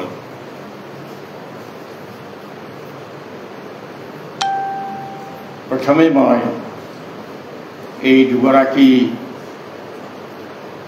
মহান আত্মাৰ প্ৰতিনিধিত্ব কৰি এই ধৰাত অৱতীৰ্ণ হোৱা জীৱাত্মা, মহান জীৱাত্মা ডক্টৰ ভৱেন্দ্ৰনাথ হাজৰিকা আৰু তেখেতৰ পৰিবাৰ পুষ্পা হাজৰিকালৈ মই শ্ৰদ্ধা নিবেদন কৰিছোঁ। শিক্ষাগুৰুসকলৰ ওচৰত আচলতে মই কি ক'ম, এয়া মোৰ কাৰণে পৰম সন্মান। আজি তৃতীয় স্মাৰক বক্তৃতাটো মোৰ ওপৰত অৰ্পিত হৈছে। সেই তেখেত ভৱেন্দ্ৰনাথ হাজৰিকাৰ কিবা হয়তো নেদেখাকৈ তেখেতৰ পৰা আশীৰ্বাদ, কিন্তু মই ইয়াৰ কাৰণে যোগ্য নহয়। শ্ৰীমদ ভাগৱতত লৈ এটা কথা কৈছে, শ্ৰীমদ ভাগৱতখন সংস্কৃত ভাষা সাহিত্যত ইমান সংস্কৃত শব্দে পৰিপূৰ্ণ, বৈদিক শব্দবিলাকো তাত আছে, ইমান টান যে সেই ভাগৱতক যিসকলে হৃদয়ংগম কৰি মানুহক বুজাব পাৰে, ব্যাখ্যা কৰিব পাৰে, সেইজন হ'ল ডাঙৰ পণ্ডিত। সেইকাৰণে তাত এটা কথা আছে যে বিদ্যাৱতাত ভাগৱতে পৰীক্ষা, বিদ্বানসকলৰ ভাগৱত অধ্যয়নতে পৰীক্ষা লোৱা হয়। গতিকে মোৰ ধাৰণা হৈছে আজি মোৰ শিক্ষাগুৰু হ'লে, যাৰ পৰা মই সদায় কেতিয়াবা কেতিয়াবা ৰেফাৰেঞ্চ লওঁ, কিবা প্ৰসংগৰ কথা সুধোঁ, সেইসকলে আজি মোক কিবা পৰীক্ষা কৰিছে নেকি এই বক্তৃতাটোৰ কাৰণে। আৰু তদুপৰি মই যদি আৰু এটা কথা কওঁ, ইংৰাজী সাহিত্যৰ এটা প্ৰসংগ আনো। আপোনালোকে জানে শ্বেক্সপিয়াৰৰ কথা। শ্বেক্সপিয়াৰে যেতিয়া গাঁৱৰ পৰা ষ্টেটফৰ্ড-অন-আভনৰ পৰা লণ্ডনলৈ আহে, সেই যাত্ৰা দলটোত বা নাট্য দলটোত সোমাই এজন অভিনেতা ৰূপে, আৰু ইতিমধ্যে তেওঁ তাক নাটকবিলাক লিখিবলৈ আৰম্ভ কৰে, অত্যন্ত জনপ্ৰিয়তা লাভ কৰে। এনেকুৱা সময়ত লণ্ডনত অতি বিজ্ঞ কেইজনমান সাহিত্যিক নাট্যকাৰ আছিল। তেওঁলোক অক্সফৰ্ড ইউনিভাৰ্চিটি আৰু কেম্ব্ৰিজ ইউনিভাৰ্চিটিৰ স্নাতকোত্তৰ ডিগ্ৰীধাৰী। সেইসকল Robert Green, Peel, doctor Marlowe, এই গৰম পানী আছে তাতে ইত্যাদিসকল আছিল। তেওঁলোকে নাটক লিখিছিল। গতিকে তেওঁলোকে যেতিয়া এই small Latin and less Greek বেনচনে কৈছিল যে সেই একো নজনা আনএডুকেটেড এজন মানুহে আহি এটা দল লৈ লণ্ডনত যেতিয়া হুলস্থুল লগাই দিলে, আলোড়ন কৰি তুলিলে, তেতিয়া ৰবাৰ্ট গ্ৰীণে কৈছিল আৰু এখন চিঠি লিখিছিল কেইজনমানলৈ যে টাৰ্ণ দেম নট, তেওঁলোকলৈ সেই দলটো আৰু এইজনলৈ মন নকৰিবা। হি ইজ এন abstract ক্লো বিউটিফাইড উইথ আৱাৰ, মানে আমাৰ দেখাৰ সৈতে সি হেৰি কৰিছে, আৰু তেওঁ জেক অফ অল ট্ৰেডছ হ'বলৈ গৈছে। গতিকে এইজনক তোমালোকে বিশ্বাস নকৰিবা। এনেধৰণে তেওঁলোকে প্ৰথমে আৰম্ভ কৰিছিল। আজি যদি মই কওঁ যে এন abstract, মই এজন প্ৰশাসনীয় বিভাগৰ মানুহ, তাতে আকৌ মোৰ অতি শ্ৰদ্ধাৰ এটা বিভাগ, যিটো বিভাগ সংস্কৃত। এই সংস্কৃতত আপোনালোকে আহিব, শিক্ষাগুৰুসকলে মোক কিবা পৰীক্ষা কৰিব চাইছে নেকি? সেইকাৰণে মই অত্যন্ত গৌৰৱ বোধ কৰিছোঁ যে যিখিনি কওঁ আচলতে কথাখিনি, এই যিটো বিষয় মই লৈছোঁ, এই বিষয়টো হ'ল হৰ্ষচৰিতোক্ত কামৰূপ প্ৰাগজ্যোতিষৰ মহাৰাজ কুমাৰ ভাস্কৰ্যৰ সম্ৰাট হৰ্ষবৰ্ধনলৈ প্ৰদত্ত অসমৰ অতুলনীয় আৰু অমূল্য সম্পদ আভোগ চক্ৰ। এইটো ইতিহাস নে পুৰাণ কথা? এই বিষয়টো ইয়াত এইকাৰণে আমাৰ জনসমাজৰ মাজত বা সাধাৰণ এই হেৰিৰ মাজত এইটোৱে বৰ বিশেষ প্ৰতিক্ৰিয়া একো নকৰে বা এইটোৰ কোনো সম্পৰ্ক নাই, নেজানেও। আৰু আমাৰ বিদ্যুৎ মহলতো হয়তো বহুতেই এইটো কথাটো নাজানে। সেইকাৰণে যে এইটো যে এটা অত্যন্ত প্ৰয়োজনীয়ভাৱে এটা গৱেষণাৰ বস্তু হৈ আছে আৰু কোনেও একো আলোচনা কৰা নাই, সেইকাৰণে মই এই বিষয়টো ইয়ালৈ আনিছোঁ। এই বিষয়টো কি যে ধৰক আজি আপোনালোকক যদি এটা সহজভাৱে মই কওঁ যে আজি আমাৰ কহিনুৰ হীৰা ভাৰতৰ পৰা লণ্ডনলৈ গুচি গৈছে। ভিক্টৰিয়াৰ মুকুটত এইটো সুসজ্জিত হৈ আছিল। এতিয়াতো ৰাণীয়ে সেইটো নিপিন্ধো বুলি কৈছে এই ক্ৰাউনটো, আৰু কিবা কেছ কৰিম বুলিও কৈছে। আৰু ময়ূৰ সিংহাসন, এই ময়ূৰ সিংহাসন নাতি চাহে পাৰ্চিয়ালৈ লৈ গৈছিলে, আৰু তাৰপিছত আফগানৰ লগত সৈতে যুদ্ধ কৰি ইত্যাদি কৰি তাৰপিছত সেইখন ভাঙি চিঙি চুৰমাৰ কৰিলে। আৰু শেষত আমাৰ এতিয়া বৃন্দাবন বস্ত্ৰ শংকৰদেৱ চিফ মিনিষ্টাৰ তালৈ গৈছে, সেইখন যাতে আমালৈ আছে। এই যে আমাৰ কিছুমান সম্পদ আছিল ভাৰতবৰ্ষৰ, এই সম্পদবোৰ এতিয়া কি অৱস্থা হৈছে, আমাৰ এটা চেতনা আহিছে। এই যে কহিনুৰ হীৰাটো আচলতে আমাৰ পৌৰাণিকভাৱে এই ইতিহাস নে পুৰাণ, এইটো আমাৰ শ্যামন্তক মণিৰ কথা কয়। ভাগৱত পুৰাণৰ সত্ৰাজিত প্ৰদত্ত, সূৰ্যদেৱে প্ৰদত্ত যিটো শ্যামন্তক মণি, যে পোহৰ দিয়ে দেই, সেই পোহৰতেই এই সেইফালে। আৰু শ্বাহজাহানে কৰিছিলে ময়ূৰ সিংহাসন। এই ময়ূৰ সিংহাসনত আৰু সেই পোহৰ পৰাৰ কাৰণে শ্বাহজাহানে খিৰিকীৰে চাই থাকিবলৈ তেওঁ সেইবিলাক কৰিছিলে। গতিকে এই যে সম্পদকেইটা, এই সম্পদকেইটা বাহিৰলৈ গুচি গ'ল। আজি আমাৰ হাহাকাৰ লাগিছে সেইটো লৈ পেলাই কেনেকৈ কি হয়। বৃন্দাবন বস্ত্ৰটো আমাৰ ইতিহাস, সেইটো এতিয়া আছে, মিউজিয়ামত আছে, সেইটো আমি কেনেকৈ দেখিবলৈ পাওঁ ইত্যাদি। সেই ঠিক তেনেকৈ আমাৰ এটা সম্পদ আছিল আভোগ চক্ৰ। আভোগ চক্ৰটো কি? আমব্ৰেলা, ৰয়েল আমব্ৰেলা কাঠ, এইটো পুৰাণতো আছে আৰু আমাৰ সংস্কৃত সাহিত্যৰ এখন মহামূল্যৱান কিতাপ গদ্য সাহিত্য মানে কাব্য সাহিত্য হিও এই হৰ্ষচৰিত আপোনালোকে জানে সকলোৱে সংস্কৃত মই কি ক'ম গতিকে এই হৰ্ষচৰিতত আলোকচত্ৰৰ কথা প্ৰায় যিটো প্ৰকাশিত পৃষ্ঠা তাত ৩-৪ পৃষ্ঠাৰে গোটেই অসমৰ পৰা কুমাৰ ভাস্কৰ বৰ্মাই এই গোটেইখিনি সা সম্পদ ইমান মূল্যৱান আমি সাধাৰণভাৱে এই কথাটো জানো যে সাঁচিপতীয়া পুথি তাৰপিছত এৰী এণ্ডি এইবিলাক বস্তুটো দিছিলে আৰু অন্যান্য বহুত সম্পদ দিছে তাৰ মাজত এই বস্তুটো লৈ গৈছিলে কিন্তু এইখিনি কথা জানো কিন্তু এই আলোকচত্ৰটো কি সেই কথাটো আমি নাজানো আৰু সেই কথাটো আলোকচত্ৰটোৰ বিষয়ে আমাৰ সাহিত্যতকৈ পৌৰাণিক সাহিত্যতকৈ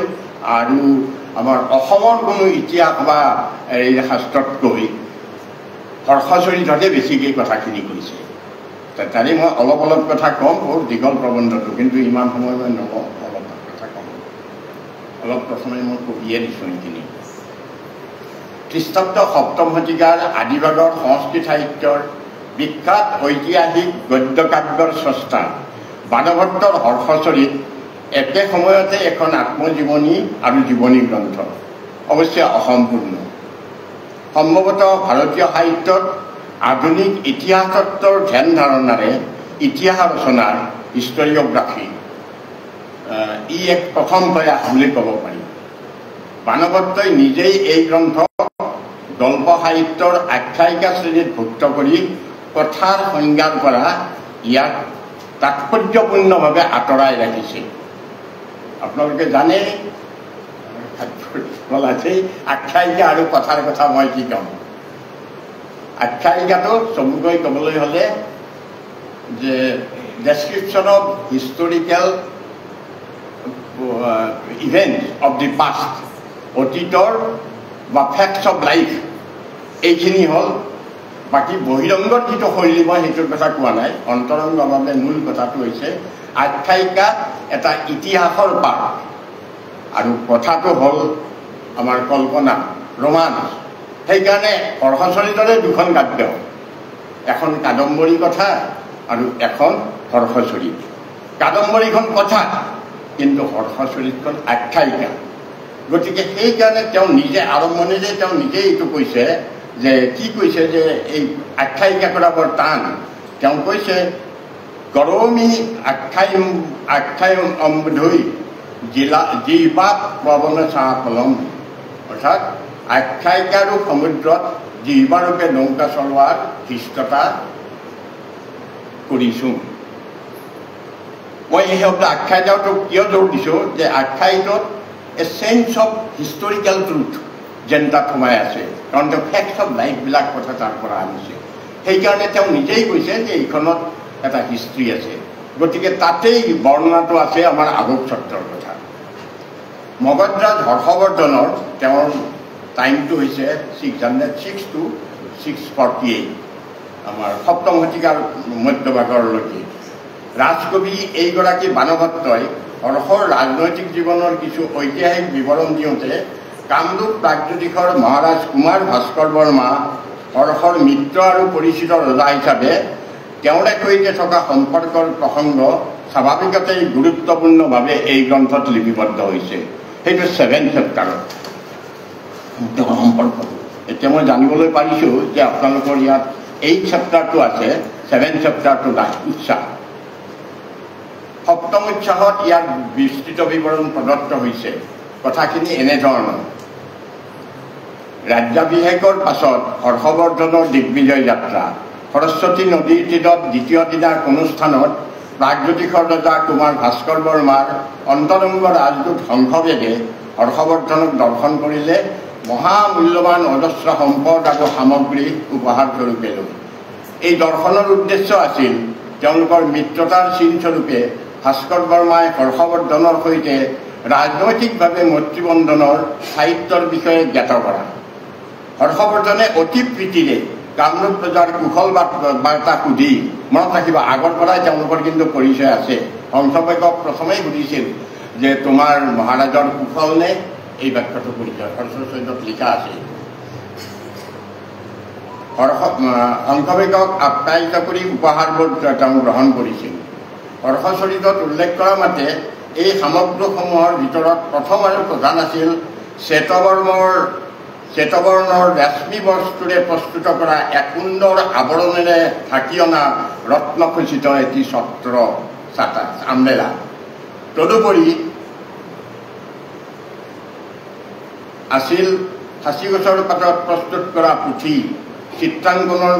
চিত্ৰাংকনৰ বাবে মহিৰে ভৰা মহীচুঙা আৰু নানা ৰঙৰ মহী সকলোবোৰ উপহাৰৰ তালিকা মই ইয়াত উল্লেখ নকৰোঁ ইয়াৰ পিছত বিস্তৃত বৰ্ণনাৰ হৰ্ষচৰিতৰ ছপাপুথি পাণ্ডুলিপিত কিমানখিনি আছে দেখা নাই কিন্তু যিখন হৰ্ষচৰিত তাতেই আপুনি ছপাপুথিত দেখিব প্ৰায় ৩-৪ পৃষ্ঠা কিমানবোৰ সম্পদ হৰ্ষবৰ্ধনে ভাস্কৰ বৰ্মাই হৰ্ষবৰ্ধনক দিছিল তাত গোটেইখিনি লিখিব আছে ইমান বেছি ডেছক্ৰিপশ্যন তাত দিয়া আছে যে হোল চেপ্টাৰ এইটোৰ কাৰণে উৎসৰ্গিত হৈছে এতিয়া কথা হ'ল যে এই যৌতুকবোৰ আমাৰ বিভিন্ন সময়ত দিছে আহোম ৰজাৰ জয়ধ্বজ সিংহই এই বিজুমলা হৰাগতা আক্ৰমণ কৰিব বুলি এইবিলাক কিমান ভেটি ভাৰত ছোৱালী পৰ্যন্ত মোগলক দিছিল যৌতুক ভাৰ দিছিল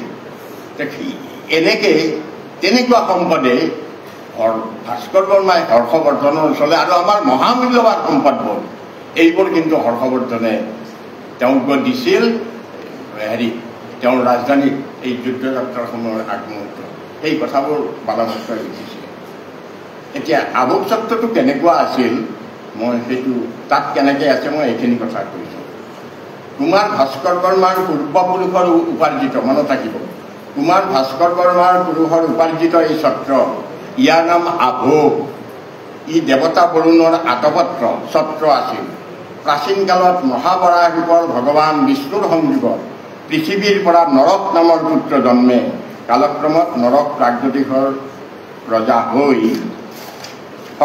মহাশক্তিশালী হৈ বৰুণ দেৱতাকো পৰাজয় কৰি বৰুণৰ বাহ্য হৃদয়স্বৰূপ এই ছত্ৰটি হৰণ কৰি আনে এই শ্ৰেষ্ঠ বংশতে ভগদত্ত পুষ্পদত্ত বজ্ৰদত্ত আদি ৰজা হৈ এই ছত্ৰ পূৰ্বৰ উত্তৰাধিকাৰ সূত্ৰে পাই থাকে মহাৰাজ ভাস্কৰ বৰ্মাই সেই সূত্ৰে এই সম্পদ লাভ কৰে গ্ৰন্থত উল্লেখিত মতে এই ছত্ৰৰ বহু আশ্চৰ্যজনক গুণ আছে কি এই গুণবোৰ হ'ল কি ছায়া শীতল কৰি ৰখাৰ বাবে চন্দ্ৰৰ সহস্ৰ কিৰণৰ পৰা এক ৰশ্মি ইয়াত প্ৰৱেশ কৰে এই কিৰণ প্ৰবৃষ্ট হ'লেই চিন্তা কৰা মাত্ৰকে ইয়াৰ মণিশলাকাৰ পৰা চন্দ্ৰকান্তিৰ দৰে জলৰ ধাৰা ইচ্ছামতে বাহিৰ হৈ থাকে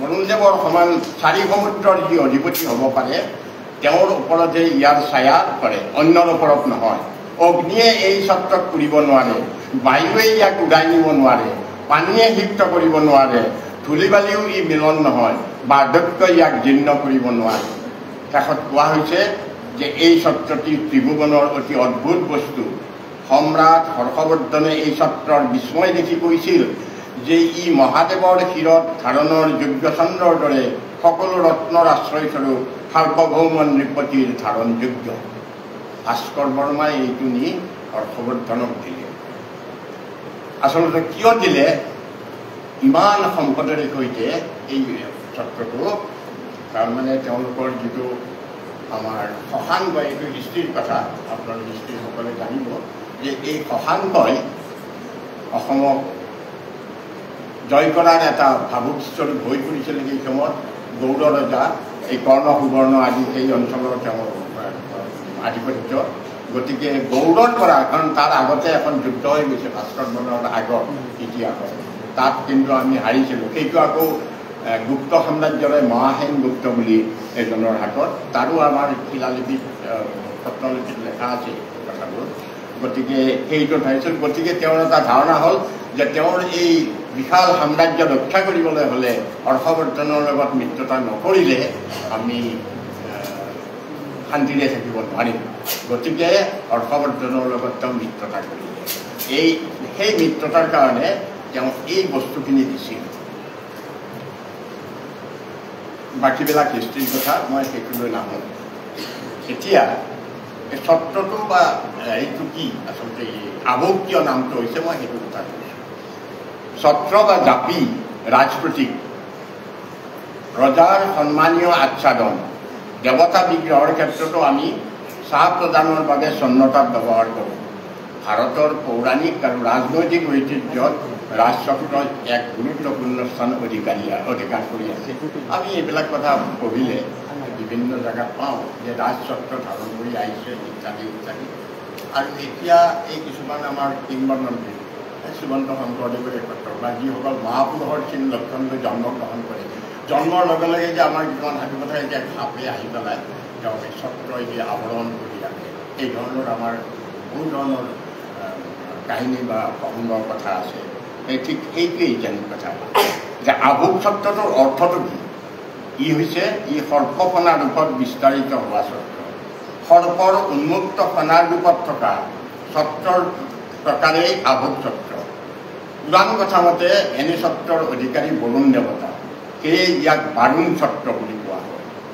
অভিধানত কোৱা হৈছে the expanded hood of a cobra used by Varuna as his umbrella, এই আপে বিস্তাৰিত আছে। বংগীয় শব্দকোহতো কৈছে যে সৰ্প ফনাৰূপে থকা বৰুণ ছত্ৰ, এয়া আভোগ ছত্ৰৰ অৰ্থ। বিষ্ণু ধৰ্মোত্তৰ আৰু অন্যান্য পুৰাণত কোৱা হৈছে যে দেৱতাৰ বৰুণৰ মূৰত এটি শুভ্ৰবৰণৰ ছত্ৰ আছে।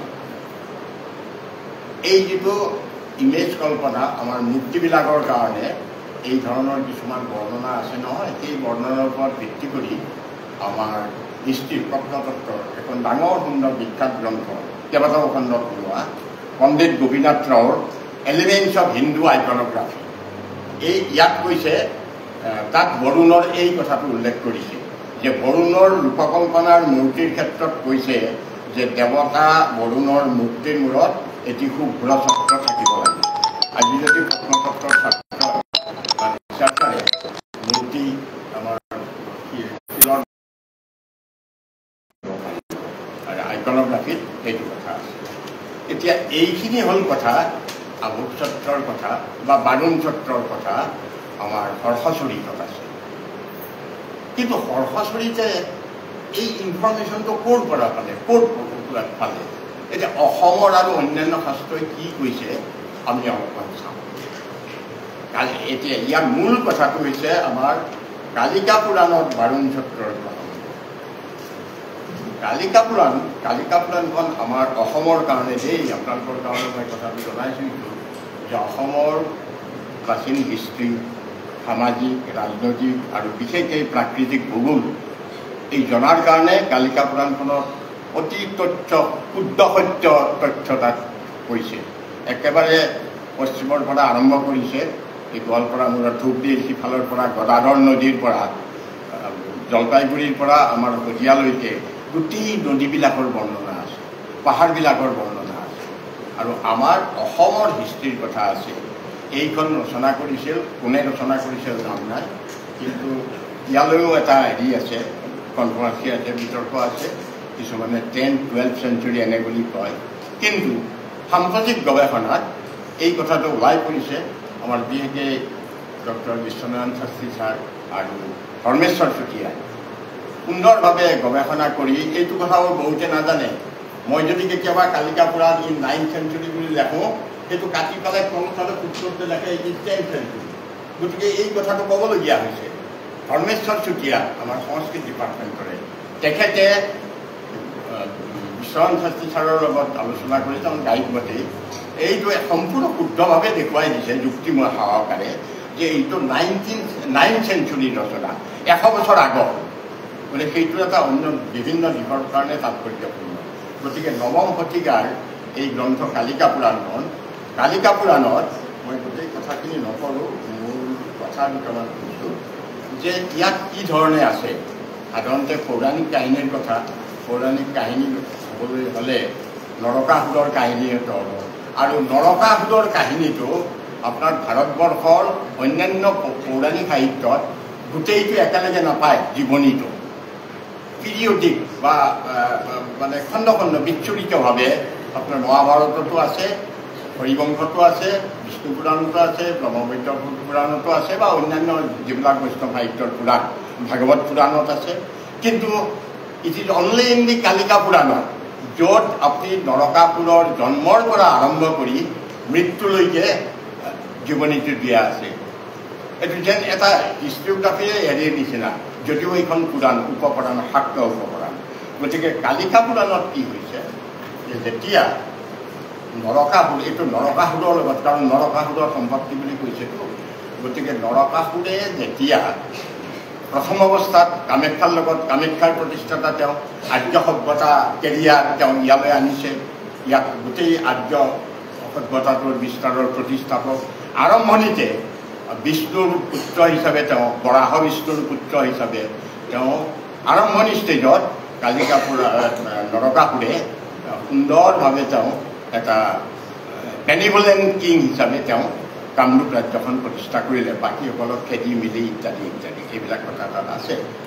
কিন্তু শেষৰ ফালে তেওঁ মন কৰিব যে প্ৰথম অৱস্থাত কালিকা পুৰাণত নৰক শব্দটো আছে, বিষ্ণু পুৰাণতো নৰকাসুৰ বুলি কোৱা নাই, নৰক নৰক নৰক। কিন্তু পাছৰ ফালে তেওঁ অসুৰত পৰিণত হ'ল, অৰ্থাৎ বানৰ লগত সম্পৰ্ক ঘটিল, জৰাসন্ধৰ লগত সম্পৰ্ক ঘটিল। এইবিলাকে ক'লে যে তুমি কি বিষ্ণুৰ লগত, তেওঁলোক অল বিষ্ণু বিৰোধী, গতিকে তুমি ব্ৰহ্মাৰ লগত থকা, ব্ৰহ্মাকহে তুমি আৰাধনা কৰিবা। আৰু সেইধৰণে তেওঁ শেষত গৈ কামাখ্যাৰো বিৰোধী হ'ল ইত্যাদি, এই কথাবিলাক আপোনালোকে জানে। গতিকে কালিকা পুৰাণত সেইটো কৈছে যে যেতিয়া তেওঁ অসুৰপন্থী হ'ল, অসুৰপন্থী হোৱাৰ পিছত এই লাইভ অন্যান্য অসুৰ হ'ল, অৰ্থাৎ তেতিয়া ইন্দ্ৰৰাজ্য আক্ৰমণ কৰিলে, স্বৰ্গৰাজ্য আক্ৰমণ কৰিলে। আক্ৰমণ কৰি তাত ইন্দ্ৰটো এইবিলাক গোটেই কাঢ়ি মেলি আনিলে, আৰু যিটো অদিতি মাতা, দেৱমাতা অদিতিৰ এই কুণ্ডল, কাণৰ কুণ্ডল তেওঁ হৰণ কৰিলে। এইটো হৰণ কৰিলে, এইটো এটা ইম্পৰ্টেণ্ট পৌৰাণিক ক্ষেত্ৰত। দেৱমাতাৰ কুণ্ডল হৰণ কৰি ইত্যাদি আনি তেওঁ প্ৰাগজ্যোতিষৰ ৰাজ্যত অজস্ৰ সা সম্পত্তি তৈয়াৰ কৰিলে। এতিয়া তাতে কথাটো হৈছে বৰুণৰো একেলগে এইটো তাৰ পৰা আক্ৰমণ কৰি অপহৰণ কৰিছিল নে পৃথক টাইমত কৰিছিল, সেইটো এটা কথা, সেইটো ক্লিয়াৰ নহয়। কিন্তু একেলগে এই বৰুণৰ ছত্ৰ আৰু অদিতিৰ কুণ্ডল হৰণ কৰাৰ কথাটো আমাৰ হেৰিবিলাকত পৌৰাণিক শাস্ত্ৰ কেইখনত, বিশেষকৈ হৰিবংশ, মহাভাৰত, পুৰাণ আৰু কালিকা পুৰাণতো হৈছে। আৰু এই যেতিয়া অসুৰ ভাৱাপন্ন হ'ল, সেইখিনি সময়ত ইন্দ্ৰই, শ্ৰীকৃষ্ণ আছে তেতিয়া দাদাকৰ পৰা আহি আমাৰ ইন্দ্ৰপ্ৰস্থত এই ৰাজসুই যজ্ঞ, সেই সময়ত তেওঁ আহি তাত হেৰি দিছে। তেওঁ যেতিয়া প্ৰথমে দ্বাৰকাত আছে, দ্বাৰকাতে তেওঁ এইবিলাক বৰ্ণনা দিছে। আৰু সেই অৰ্ঘ্যাহৰণৰ সময়ত মহাভাৰতত কিন্তু গোটেই কাহিনীটো নাই। অৰ্ঘ্যাহৰণ পৰ্বৰ যিটো অৰ্ঘ্য দিয়া, প্ৰথম অৰ্জুনক শ্ৰীকৃষ্ণক অৰ্ঘ্য দিয়ে যুধিষ্ঠিৰে ৰাজসুই যজ্ঞ, তাতে এই কাহিনীটো কৈছে ভীষ্মই, যে মানে শ্ৰীকৃষ্ণৰ কাহিনী, নৰকাসুৰ বধৰ কাহিনী। এই নৰকাসুৰ বধৰ কাহিনীটো কেনেকৈ হ'ল, ইন্দ্ৰই অভিযোগ দিলে শ্ৰীকৃষ্ণৰ ওচৰত দ্বাৰকাত গৈ পেলাই যে এনেকৈ আমাৰ ৰাজ্যটো আক্ৰমণ কৰিলেই, তেওঁ গোটেই প্ৰজাৰ অশান্তি কৰিছে, চাৰিওফালে হেৰি কৰিছে নৰকাসুৰে, আৰু আমাৰ মাতাৰ কুণ্ডল হৰণ কৰিছে, এই কথাটো কৈছে। কিন্তু তাত বাৰুণ ছত্ৰও যে অপহৰণ কৰিছে, এই কথাটো কোৱা নাই। যিটো অভিযোগনামা, ইন্দ্ৰৰ অভিযোগনামা, সেই অভিযোগনামাত কালিকা পুৰাণত এই কথাটো উল্লেখ কৰা নাই। কিন্তু তাৰপিছত এইবিলাক হ'ল, কৃষ্ণ আহিল, নৰকাসুৰক বধ কৰিলে। নৰকাসুৰ বধ কৰাৰ পাছত যেতিয়া এই অজস্ৰ সম্পত্তি, মণি পৰ্বত সম্পত্তি, এই 16,000 নাৰী, এইবিলাকক যে আবদ্ধ কৰি আহিছিল, গোটেইবিলাক শ্ৰীকৃষ্ণই দেখা পালে। দেখা পোৱাৰ পিছত তেতিয়া কি কৰিলে, যে এইবিলাক তেতিয়া তেওঁ গোটেইখিনি চাই, আৰু কালিকা পুৰাণ মতে এই পৃথিৱীয়ে আহি, অৰ্থাৎ মাতাই, তেওঁ আহি এই অদিতিৰ কুণ্ডলটো কৃষ্ণৰ আগত দিলে, যে তুমিতো বধ কৰিলা, আৰু তেওঁ অসহ্য হৈছিল, নৰকাসুৰক বধ কৰিলা, কিন্তু চোৱা তেওঁৰ পুত্ৰ ভগদত্তক তুমি শক্তিশালী কৰি দি যোৱা, আৰু এই অদিতি কুণ্ডল দিল। কিন্তু এইটো বস্তু তেওঁৰ হাতত নাছিল। এই আছিল এই তেওঁৰ যিটো ট্ৰেজাৰ হাউচ, তাতেই বৰুণ ছত্ৰটো আছে। গতিকে এই গোটেই সম্পত্তিখিনি শ্ৰীকৃষ্ণই ল'লে, লৈ গৰুড়ৰ পিঠিত তেওঁ দ্বাৰকালৈ পঠাই দিলে। আৰু অদিতিৰ কুণ্ডল, এইটো আকৌ এই অন্য এটা লিংকত আহে, অদিতিৰ কুণ্ডলটো তেওঁ ইয়াৰ পিছত কিন্তু তেওঁ হেৰিলৈ গ'ল, কালিকা পুৰাণত সেই কাহিনীটো নাই। আমাৰ পাৰিজাত হৰণ অংকীয়া নাটখন দুটা কাহিনী, এটা প্ৰথমে নৰকাসুৰ বধ আৰু তাৰপিছত তেওঁলোকে বধ কৰি তেওঁলোক হেৰিলৈ গৈছে স্বৰ্গৰাজ্যলৈ গৈছে। সত্যভামা লগত আছে, সত্যভামাক যে পাৰিজাত লগা হ'ল স্বৰ্গত, এই স্বৰ্গলৈ আহি এতিয়া এইখিনিতে গণ্ডগোলটো যে তালৈ গ'ল, অদিতিৰ কুণ্ডল দিলে, কিন্তু বাৰুণ ছত্ৰটো গৰুড়ৰ পিঠি উঠাই দি দ্বাৰকালৈ পঠাই দিলে। এইটো কালিকা পুৰাণৰ কথা। কিন্তু এওঁলোক হেৰিলৈ গুচি যায়, দ্বাৰকালৈ ঘূৰি যায়। তাত আৰু ইটো কাহিনীৰ কথা কোৱা নাই, কাৰণ কালিকা পুৰাণ ৰেষ্ট্ৰিক্টেড টু কামৰূপ হিষ্ট্ৰী, সেইকাৰণে তাৰ পিছৰখিনি ইয়াত সম্ভৱ আনা নাই, কাৰণ সত্যভামাৰ কাহিনীটো তাত আহি যায়, সেইকাৰণে আমি এইখিনি কালিকা পুৰাণ। এতিয়া মহাভাৰতত কি আছে চাওকচোন। মহাভাৰতত নৰকাসুৰৰ অত্যাচাৰৰ পৰা অন্যান্য বৰ্ণনা, দেৱতা অনাৰ কুণ্ডল অপহৰণৰ কথা সকলো আছে ইন্দ্ৰৰ অভিযোগৰ তালিকাত, কিন্তু বৰুণৰ পৰা বাৰুণ ছত্ৰ অপহৰণ কৰা কথা নাই। তেওঁ অভিযোগ দিলে কৃষ্ণৰ ওচৰত যে অদিতিৰ কুণ্ডল হৰণ কৰিছে, কিন্তু ইয়াত নাই। তেওঁৰ লিষ্ট অফ অভিযোগ কমপ্লেইন্ট, এই কমপ্লেইন্টৰ ভিতৰত এইটো যে বৰুণৰ পৰা ছত্ৰটো হেৰি কৰি হৰণ কৰিছে, এইটো আমাৰ মহাভাৰতত আপুনি নাপায়, উল্লেখ নাই।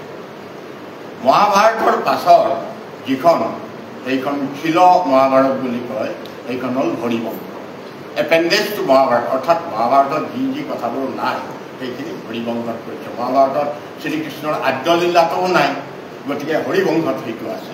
এই হৰিবংশত এই গোটেই কথাখিনি বৰ্ণনা কৰিছে, কিন্তু তাতো মহাভাৰতক তেওঁলোকে ফলো কৰিলে। তাতো ক'লে যে ইন্দ্ৰৰ অভিযোগ তালিকাত বাৰুণ ছত্ৰৰ উল্লেখ নাই হৰিবংশত। কিন্তু নৰকবধৰ পাছত যেতিয়া দেখা গ'ল যে অপহৃত সম্পদৰ মাজত বাৰুণ ছত্ৰও আছে, তেতিয়া হৰিবংশত কোৱা হ'ল, তাত এটা কথা কৈছে যে শুনা গৈছে যে এই ছত্ৰ নৰকাসুৰে বৰুণ দেৱতাৰ কাঢ়ি আনিছিল। ইয়াক গৰুৰ পৃষ্ঠত তুলি দি সত্যভামাসহ স্বৰ্গৰাজ্যলৈ গ'ল আৰু দেৱমাতাক শ্ৰীকৃষ্ণই কুণ্ডল ঘূৰাই দিলে। এই গোটেই হেৰিটো মোৰ ইয়াত আছে, এই কি কি হৰিবংশত এইটো কৈছিলে। গতিকে কথা হ'ল যে হৰিবংশইও সেইটো ফল কৰিলে, আৰু এইটো অস্পষ্ট থাকি গ'ল বৰুণ ছত্ৰৰ কথা কি হ'ল। কিন্তু কথা হ'ল যে ইয়াত শুনা গৈছে বুলি কৈছে, মহাভাৰতত সেইটো কথা কোৱা নাই। এইটো শ্ৰুতম হৰিবংশত লিখিছে।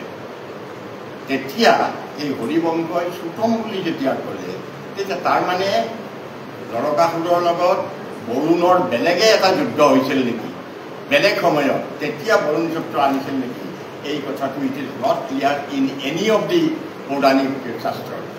এই কথাটো এতিয়ালৈকে পোৱা হোৱা নাই, অন্ততঃ মই যিখিনি পাইছোঁ এইখিনি পোৱা নাই। এইখিনি হ'ল হৰিবংশৰ কথা।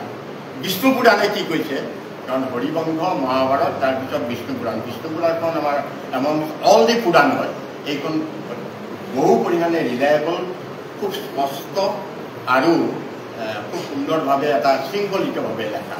তাতো নৰকাসুৰ বধৰ কাহিনী অলপ অলপকৈ ইয়াতো বিষ্ণু পুৰাণে কিন্তু কৈছে, এই ছত্ৰ অপহৰণৰ কথা উল্লেখ আছে। এইটো পঞ্চমতে 29 অধ্যায় আৰু 10 নম্বৰ শ্লোক, পঞ্চমান্ত বিষ্ণু পুৰাণ। নৰক নিধনৰ পাছত শ্ৰীকৃষ্ণ সত্যভামাসহ পৃষ্ঠত উঠি স্বৰ্গৰাজ্যলৈ গৈ দেৱমাতাক কুণ্ডল ঘূৰাই দিলে, কিন্তু বাৰুণ ছত্ৰ স্বৰ্গত এৰি থৈ অহা বা ঘূৰাই দিয়া কোনো কথাৰ উল্লেখ নাই। এতিয়া এই কথাকেইটা ক'লো যে মহাভাৰত, হৰিবংশ আৰু বিষ্ণু। তেনেহ'লে এই হৰিবংশত এই কথাটো কৈছিলে, বৰুণাত হিতং পূৰ্বে নৰকে নয় ইতি না শ্ৰুতম। হৰিবংশ বিষ্ণু পৰ্ব 64 অধ্যায় 6-7 নম্বৰ। আচ্ছা, এইটো গ'ল বিষ্ণু পুৰাণ, ভাগৱত পুৰাণৰ কথা। এটা ইণ্টাৰেষ্টিং কথা, এই ইণ্টাৰেষ্টিং কথাটো হ'ল বহু পৰিমাণে আমি ক্লিয়াৰেঞ্চ পাওঁ ক'ত শ্ৰীশংকৰদেৱৰ পাৰিজাত হৰণ নাটক। এই পাৰিজাত হৰণ নাটকখনত তেওঁ ক'ৰ পৰা লৈছে হৰিমংস বিষ্ণু পুৰাণ আৰু ভাগৱত পুৰাণৰ আধাৰত এইখন কৈছে, এইখন চয়ন কৰা। কিন্তু তৎসত্বেও এই পুৰাণকেইখনে নোকোৱা বা নিদিয়া সংবাদ এটা শ্ৰীশংকৰদেৱে এই নাটক লিপিবদ্ধ কৰিছে। ইয়াত বাৰুণ ছত্ৰ আৰু মণি পৰ্বত শ্ৰীকৃষ্ণই স্বৰ্গত কুণ্ডলদ্বয়ৰ লগতে সমৰ্পণ কৰিছে। এই দুয়োটা বস্তু তাত সমৰ্পণ বোলা কৰি গৈছে। মই এইকেইটা হেৰি আপোনাক পাতি দিওঁ। সংলাপটো পুৰন্দৰে শ্ৰীকৃষ্ণক অভিযোগ দিছে কমপ্লেইন, হে স্বামী কৃষ্ণ, পাপী নৰকাসুৰে কোন নকৰল, বৰুণক ছত্ৰ মণি পৰ্বত এই চবক কাঢ়ি আদল, হে কৃষ্ণ কি কব, মাতৃ অদিতিক কুণ্ডল দহ ৰাখে নাহি পাৰল, আৰ আমাৰে সৈতে কি ৰহল। তেওঁ এইটো পোক কৰি পেলাই শ্ৰীকৃষ্ণৰ আগত কৈছে। এয়া দেৱৰাজেন্দ্ৰই দ্বাৰকাত গৈ শ্ৰীকৃষ্ণক দিয়া অভিযোগ। আকৌ নৰকাসুৰ নিধনৰ পাছত শ্ৰীকৃষ্ণ সত্যভামা সহিত প্ৰাগজ্যোতিষৰ পৰাই ভগদত্তক ৰজাপাতি থৈ যেতিয়া ইন্দ্ৰৰাজ্যলৈ গ'ল, তাতে এই কথাখিনি ক'লে। স্বৰ্গত কৌতুকে চলল, তদন্তৰ শ্ৰীকৃষ্ণ দেৱীত বিদায় গয়ল, বৰুণক ছত্ৰ মণি পৰ্বতক ইন্দ্ৰক হাতে সমৰ্পিত। এইখিনি আমাৰ পৌৰাণিক সাহিত্যত ক'তো নাই। মণি পৰ্বত আৰু এই বৰুণ ছত্ৰ ইন্দ্ৰৰ হাতত সমৰ্পণ কৰা এই কথাখিনি একমাত্ৰ শ্ৰীশংকৰদেৱে, এইখিনি deviating from Bhagavata Purana, deviating from Mahabharata নাই Harivamsha, Sri Sankardev has inserted this. এইটো এটা সাংঘাতিক কথা। এইটো হ'ল কথা। কিন্তু আৰু এটা আশ্চৰ্যজনক কথা, আমাৰ সাহিত্যৰ মূল কথাখিনি যিখিনি বৈষ্ণৱ সাহিত্যৰ পুৰাণৰ এইখিনি কথাই আমাৰ বৰুণ ছত্ৰ সম্পৰ্কে আছে।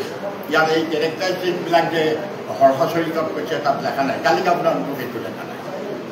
আৰু এটা আৰু অন্য ধৰণে পোৱা যায়, আমাৰ মাৰ্কেন্দ্ৰেয় পুৰাণখন যিখনত আমাৰ দেৱী মাহাত্ম্য খণ্ডও আছে, সেইখন চেকুলাৰ পুৰাণ বুলি কয়। এই মাৰ্কেন্দ্ৰেয় পুৰাণত দেৱী মাহাত্ম্য খণ্ডত এটা কথা আছে, তাতে এই দুটামান মাত্ৰ বাক্য আছে, সংস্কৃতৰ শ্লোকটো আছে। কুম্ভদত্তই যেতিয়া সাংঘাতিকভাৱে অত্যাচাৰী হৈ দেৱৰাজ্য আক্ৰমণ কৰিলে, তেতিয়া হেনো তেওঁ বৰুণৰ পৰা সেইখনটো ৰাজ্য দখল কৰিলেই স্বৰ্গৰাজ্য শম্ভুৱে, আৰু এই বৰুণ ছত্ৰটোক তেওঁ হৰণ কৰি অনা বুলি কৈছে। চবচোন কি ধৰণৰ ঘটনা। এইটো আকৌ এটা বেলেগ কথা, শাক্ত দেৱীৰ কথা, আৰু ইফালে হ'ল নৰকাসুৰ শ্ৰীকৃষ্ণ সম্পৰ্কীয় কথা। তাতে মাত্ৰ এটাই কথা কৈছে, কুম্ভদত্তই বৰুণৰ ছত্ৰ হস্তগত কৰা কাৰ্য আৰু নৰকাসুৰে বৰুণৰ পৰা অপহৰণ কৰা দুয়োটা পৃথক পৌৰাণিক প্ৰসংগ কথা। কোনটো আগৰ কোনটো পাছৰ নিৰ্ণয় কৰা সুকঠিন। পৌৰাণিক কাহিনীৰ সময় নিৰ্ণয় কৰাৰ বিচাৰো সুকীয়া। আলোচ্যমান প্ৰবন্ধৰ বাৰুণ ছত্ৰৰ প্ৰসংগত মাৰ্কেন্দ্ৰেয় পুৰাণৰ চণ্ডী মাহাত্ম্যৰ উল্লেখ থকা এই বাৰুণ ছত্ৰ প্ৰসংগ সহায়ক নহয়। সেই তাতে কাঞ্চনশ্ৰাৱী বাৰুণ ছত্ৰম তিষ্ঠতি নেকি এইবুলি আছে, ইয়াতে মোৰ দেখা আছে। আৰু সেইটো কুম্ভই নিজৰ ঘৰত নি ৰাখিছে, পোহৰ কৰি ৰাখে। এই হেৰিটোৱে এইটো হ'ল কাঞ্চনশ্ৰাৱী বুলি কৈছে তাত। এই কাঞ্চনশ্ৰাৱী শব্দটো কিন্তু চব কেইখন গ্ৰন্থতে আছে। কাঞ্চনশ্ৰাৱী বা সুবৰ্ণশ্ৰাৱী এই বুলি আছে, যে কোন তাৰ পৰা ওলাই থাকে, বৰষুণ দি থাকে। আচ্ছা, এইখিনি হ'ল আমি পৌৰাণিক কাহিনীত পালোঁ। মই খুব চমু তাৰপিছত ঐতিহাসিক তথ্যত বাৰুণ বা আৱক ছত্ৰৰ স্থিতি বিচাৰ। এতিয়া ইয়াৰ কথাটো হ'ল, আমি ইতিহাস বুলিলে এইবিলাকো ইতিহাস, কাৰণ ধৰ্ম অৰ্থ কাম মোক্ষণাং উপদেশ সমন্বিতম পুৰাবৃত্তং কথাবৃত্তম ইতিহাসং প্ৰচক্ষতে এইবুলি কৈছে আমাৰ ইণ্ডিয়ান কনচেপশ্যনত, যে সেইবিলাকো আমাৰ ইতিহাস। আনকি কৌটিল্যৰ অৰ্থশাস্ত্ৰই কৈছে, আখ্যায়িকাক ইতিহাস বুলি কৈছে, সেই শ্লোকটোও আছে। কিন্তু কথাটো হৈছে, তথাপি আমাৰ যিটো জেনেৰেল কনচেপশ্যন ইতিহাস বুলিলে আমি বুজোঁ ঐতিহাসিক তথ্য থকা কথাবোৰ।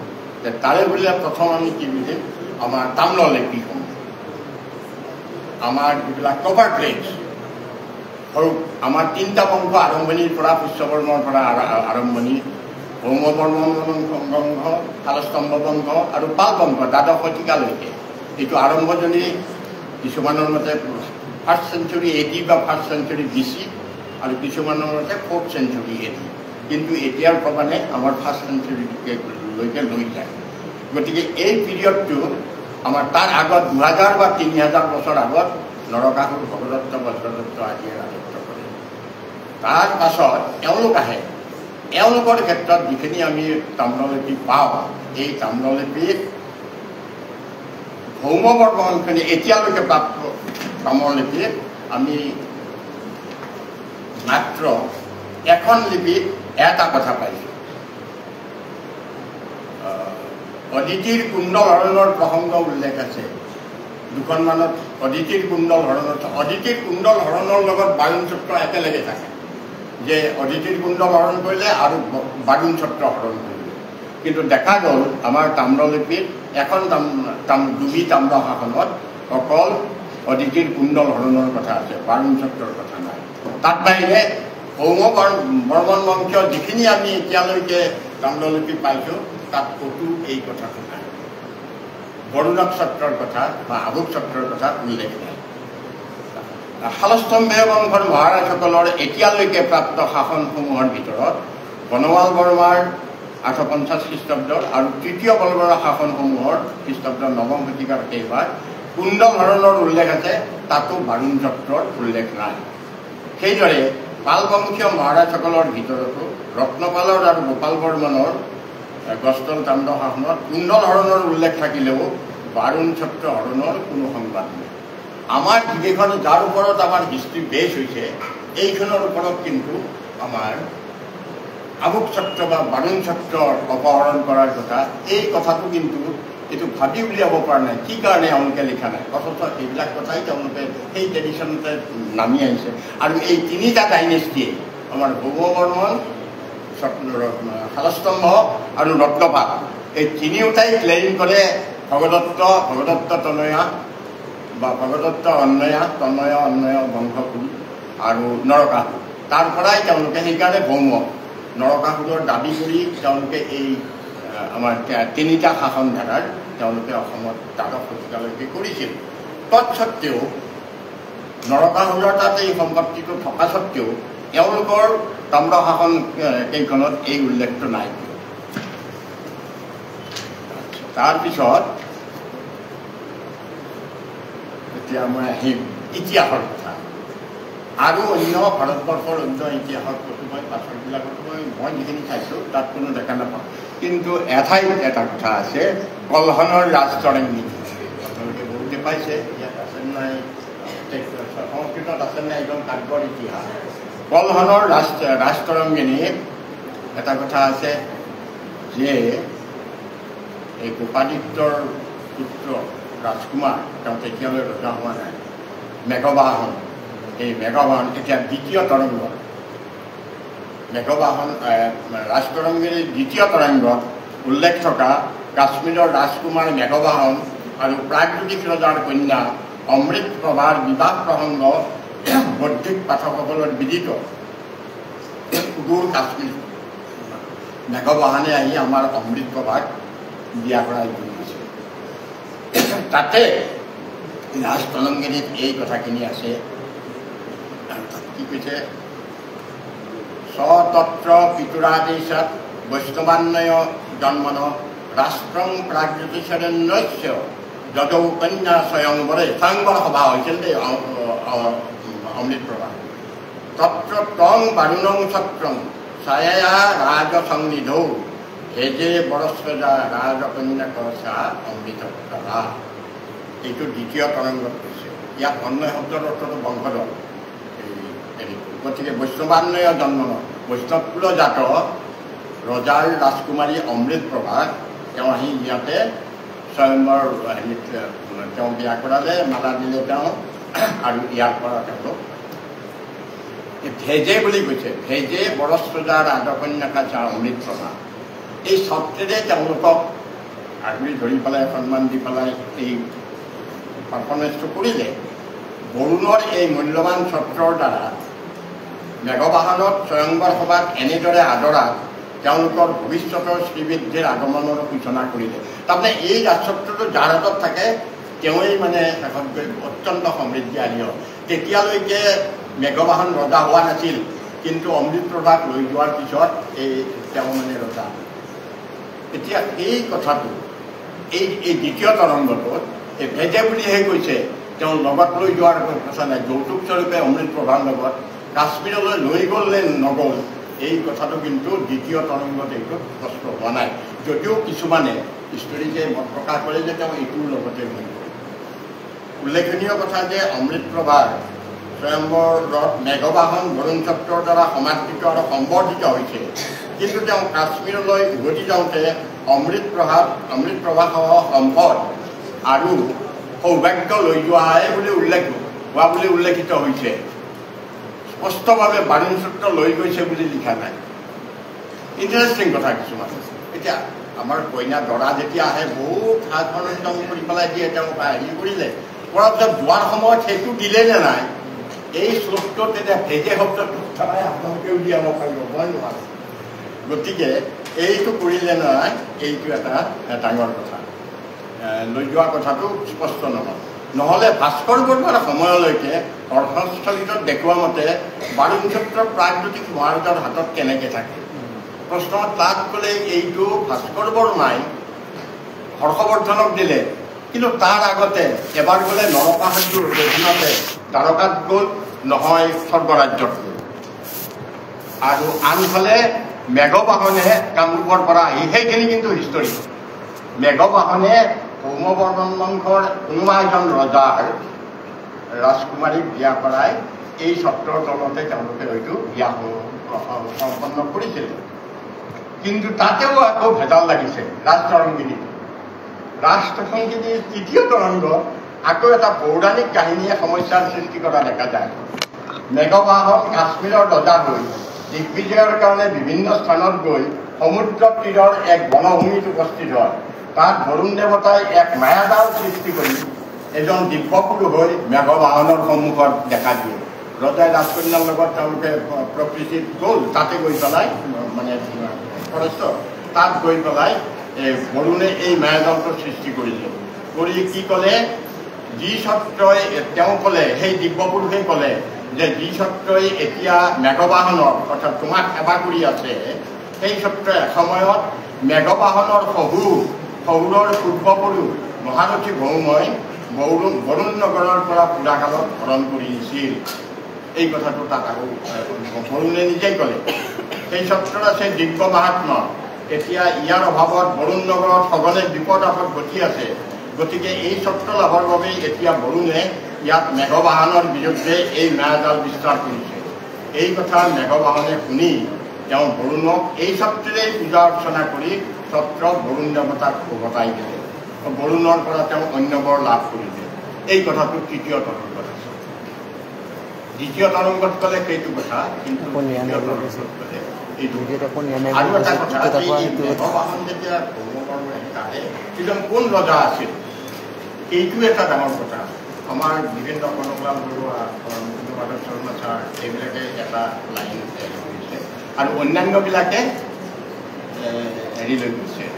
তেওঁলোকেও এই বিভিন্ন ধৰণৰ বিভিন্ন ভাৰতীয় ঐতিহাসিকবিদসকলে কোনোবাই খ্ৰীষ্টাব্দ 55-56 আৰু কোনোবাই 5ম শতিকা আৰু কোনোবাই 7ম শতিকালৈ আনিছে। গতিকে এইটোলৈও আৰু বহুত কিবা ভেজাল আছে। মই সেইখিনি অলপ হিষ্টৰিকেল কথাৰ কাৰণে মই সেইখিনি বাৰু নকওঁ। কিন্তু এতিয়া ৰাজতৰংগিনী মতে দেখা গ'ল যে ইয়াতে কাশ্মীৰলৈ নিছেও।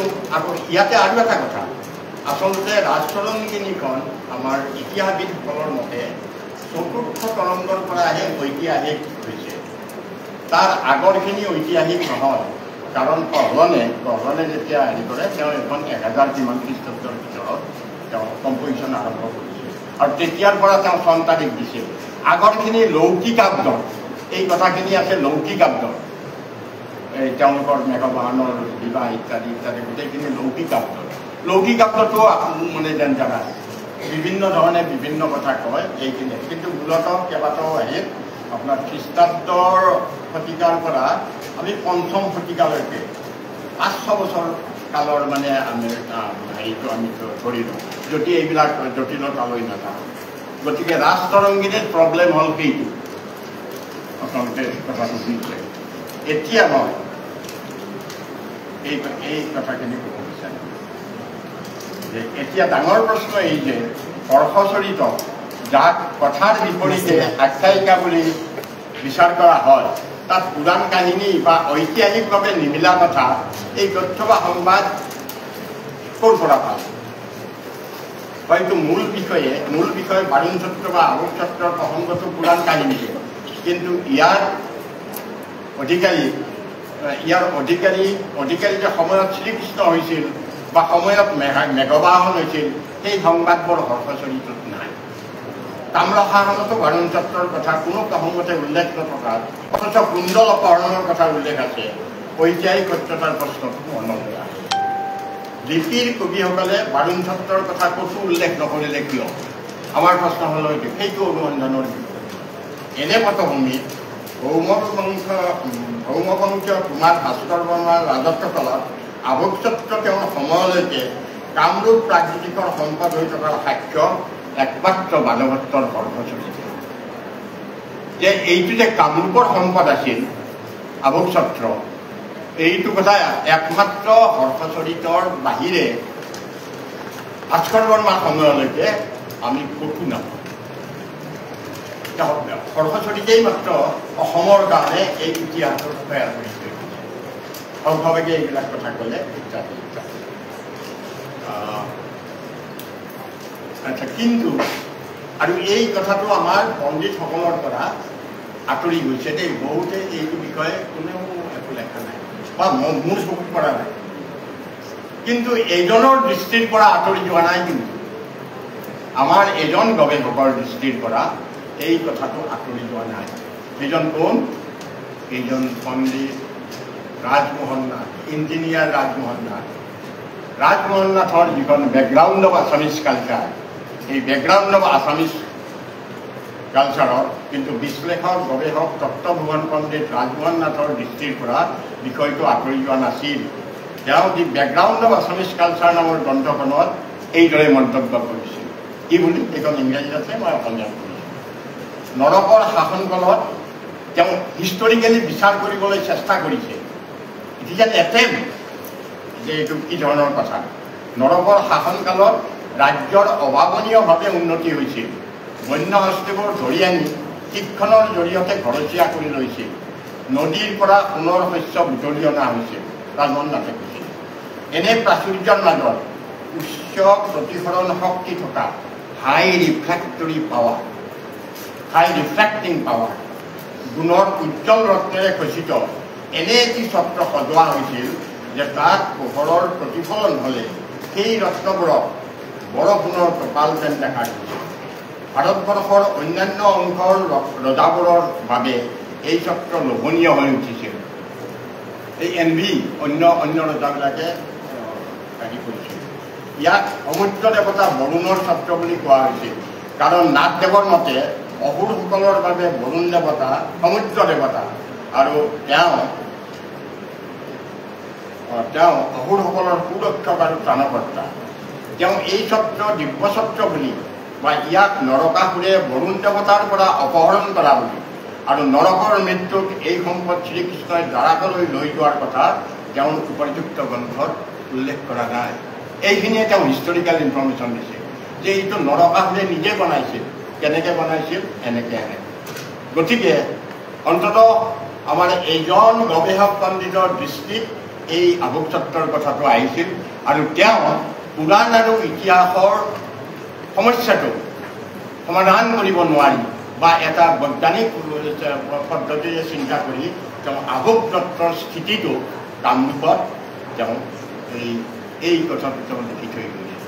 কিন্তু তাৰপিছতো আমাৰ সমস্যাটো থাকি গ'ল যে এটা এইটো আধুনিক ধৰণৰ ব্যাখ্যা, কিন্তু সেই হ'লেও আমাৰ থাকি গ'ল যে যদি ভাস্কৰ বৰ্মাৰ পূৰ্বপুৰুষতে যদি ৰাজতৰংগিনীক বিশ্বাস কৰোঁ, আমাৰ হাতৰ পৰা আভোগ ছত্ৰ নাইকিয়া হৈ গ'ল, তেনেহ'লে ভাস্কৰ বৰ্মাই আমাৰ উপঢৌকন ৰূপে হৰ্ষবৰ্ধনক এই আলোকচিত্ৰ কেনেকৈ দিলে, ক'ৰ পৰা দিলে, আৰু কিয় এইটো ইমান এখন মানে ভাৰতৰ বিখ্যাত গ্ৰন্থ য'ত এটা মিছা কথা নাই বুলি সাধাৰণতে কৰা হয়, তাত এই কথাটো খুব উত্তৰ পৰা পালে, কেনেকৈ পালে, এই কথাটো আমাৰ গৱেষণাৰ বিষয়।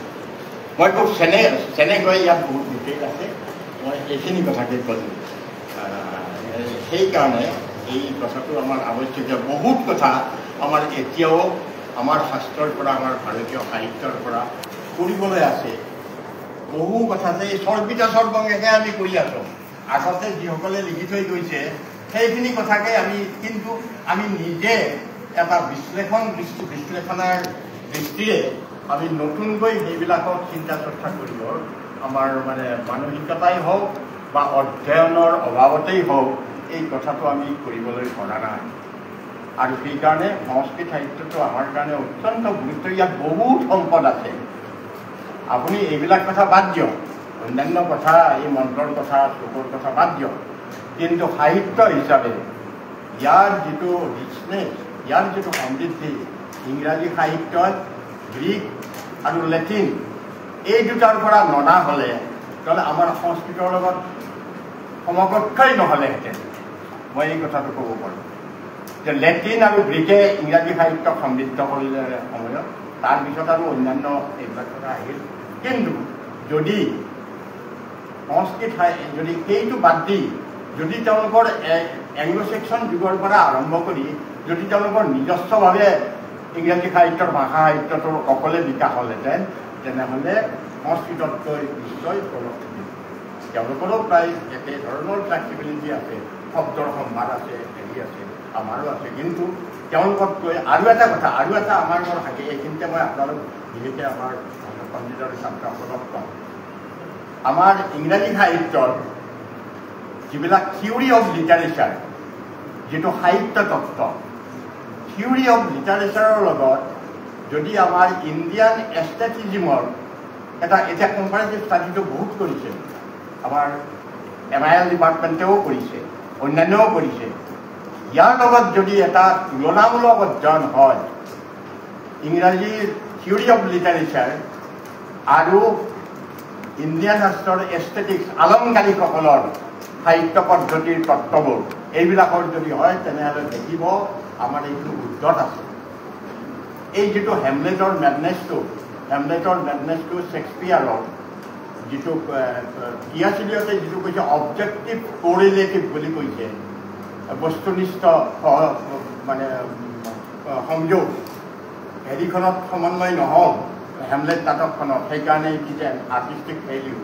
তাৰ এই অবজেক্টিভ কোৰিলেটিভৰ এটা ডাঙৰ হেৰিটো হৈছে আমাৰ শৃংগাৰ ৰসৰ আৰু ৰসৰ যিটো স্থায়ী ভাৱ আৰু বিভাৱ, ইয়াৰ লগত ষ্টিমুলাছ, এইটো হ'ল ষ্টিমুলাছ, এই ষ্টিমুলাছটোৱে তেনেকৈ কৰে। এইবিলাক কথা যদি আমি ব্যাখ্যা কৰিব পাৰিলোহেঁতেন, তেনেহ'লে আমাৰ সংস্কৃত সাহিত্যৰ বহুখিনি আমাৰ আৰু এটা নতুন দিশ আমাৰ হ'ব আৰু তাৰ প্ৰতি আমাৰ আকৰ্ষণ হ'ব।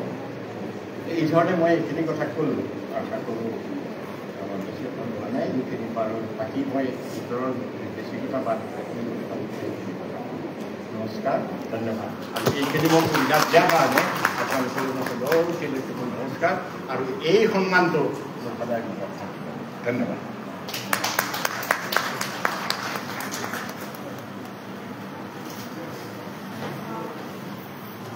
ধুনীয়া ভাষণ ৰাখিছে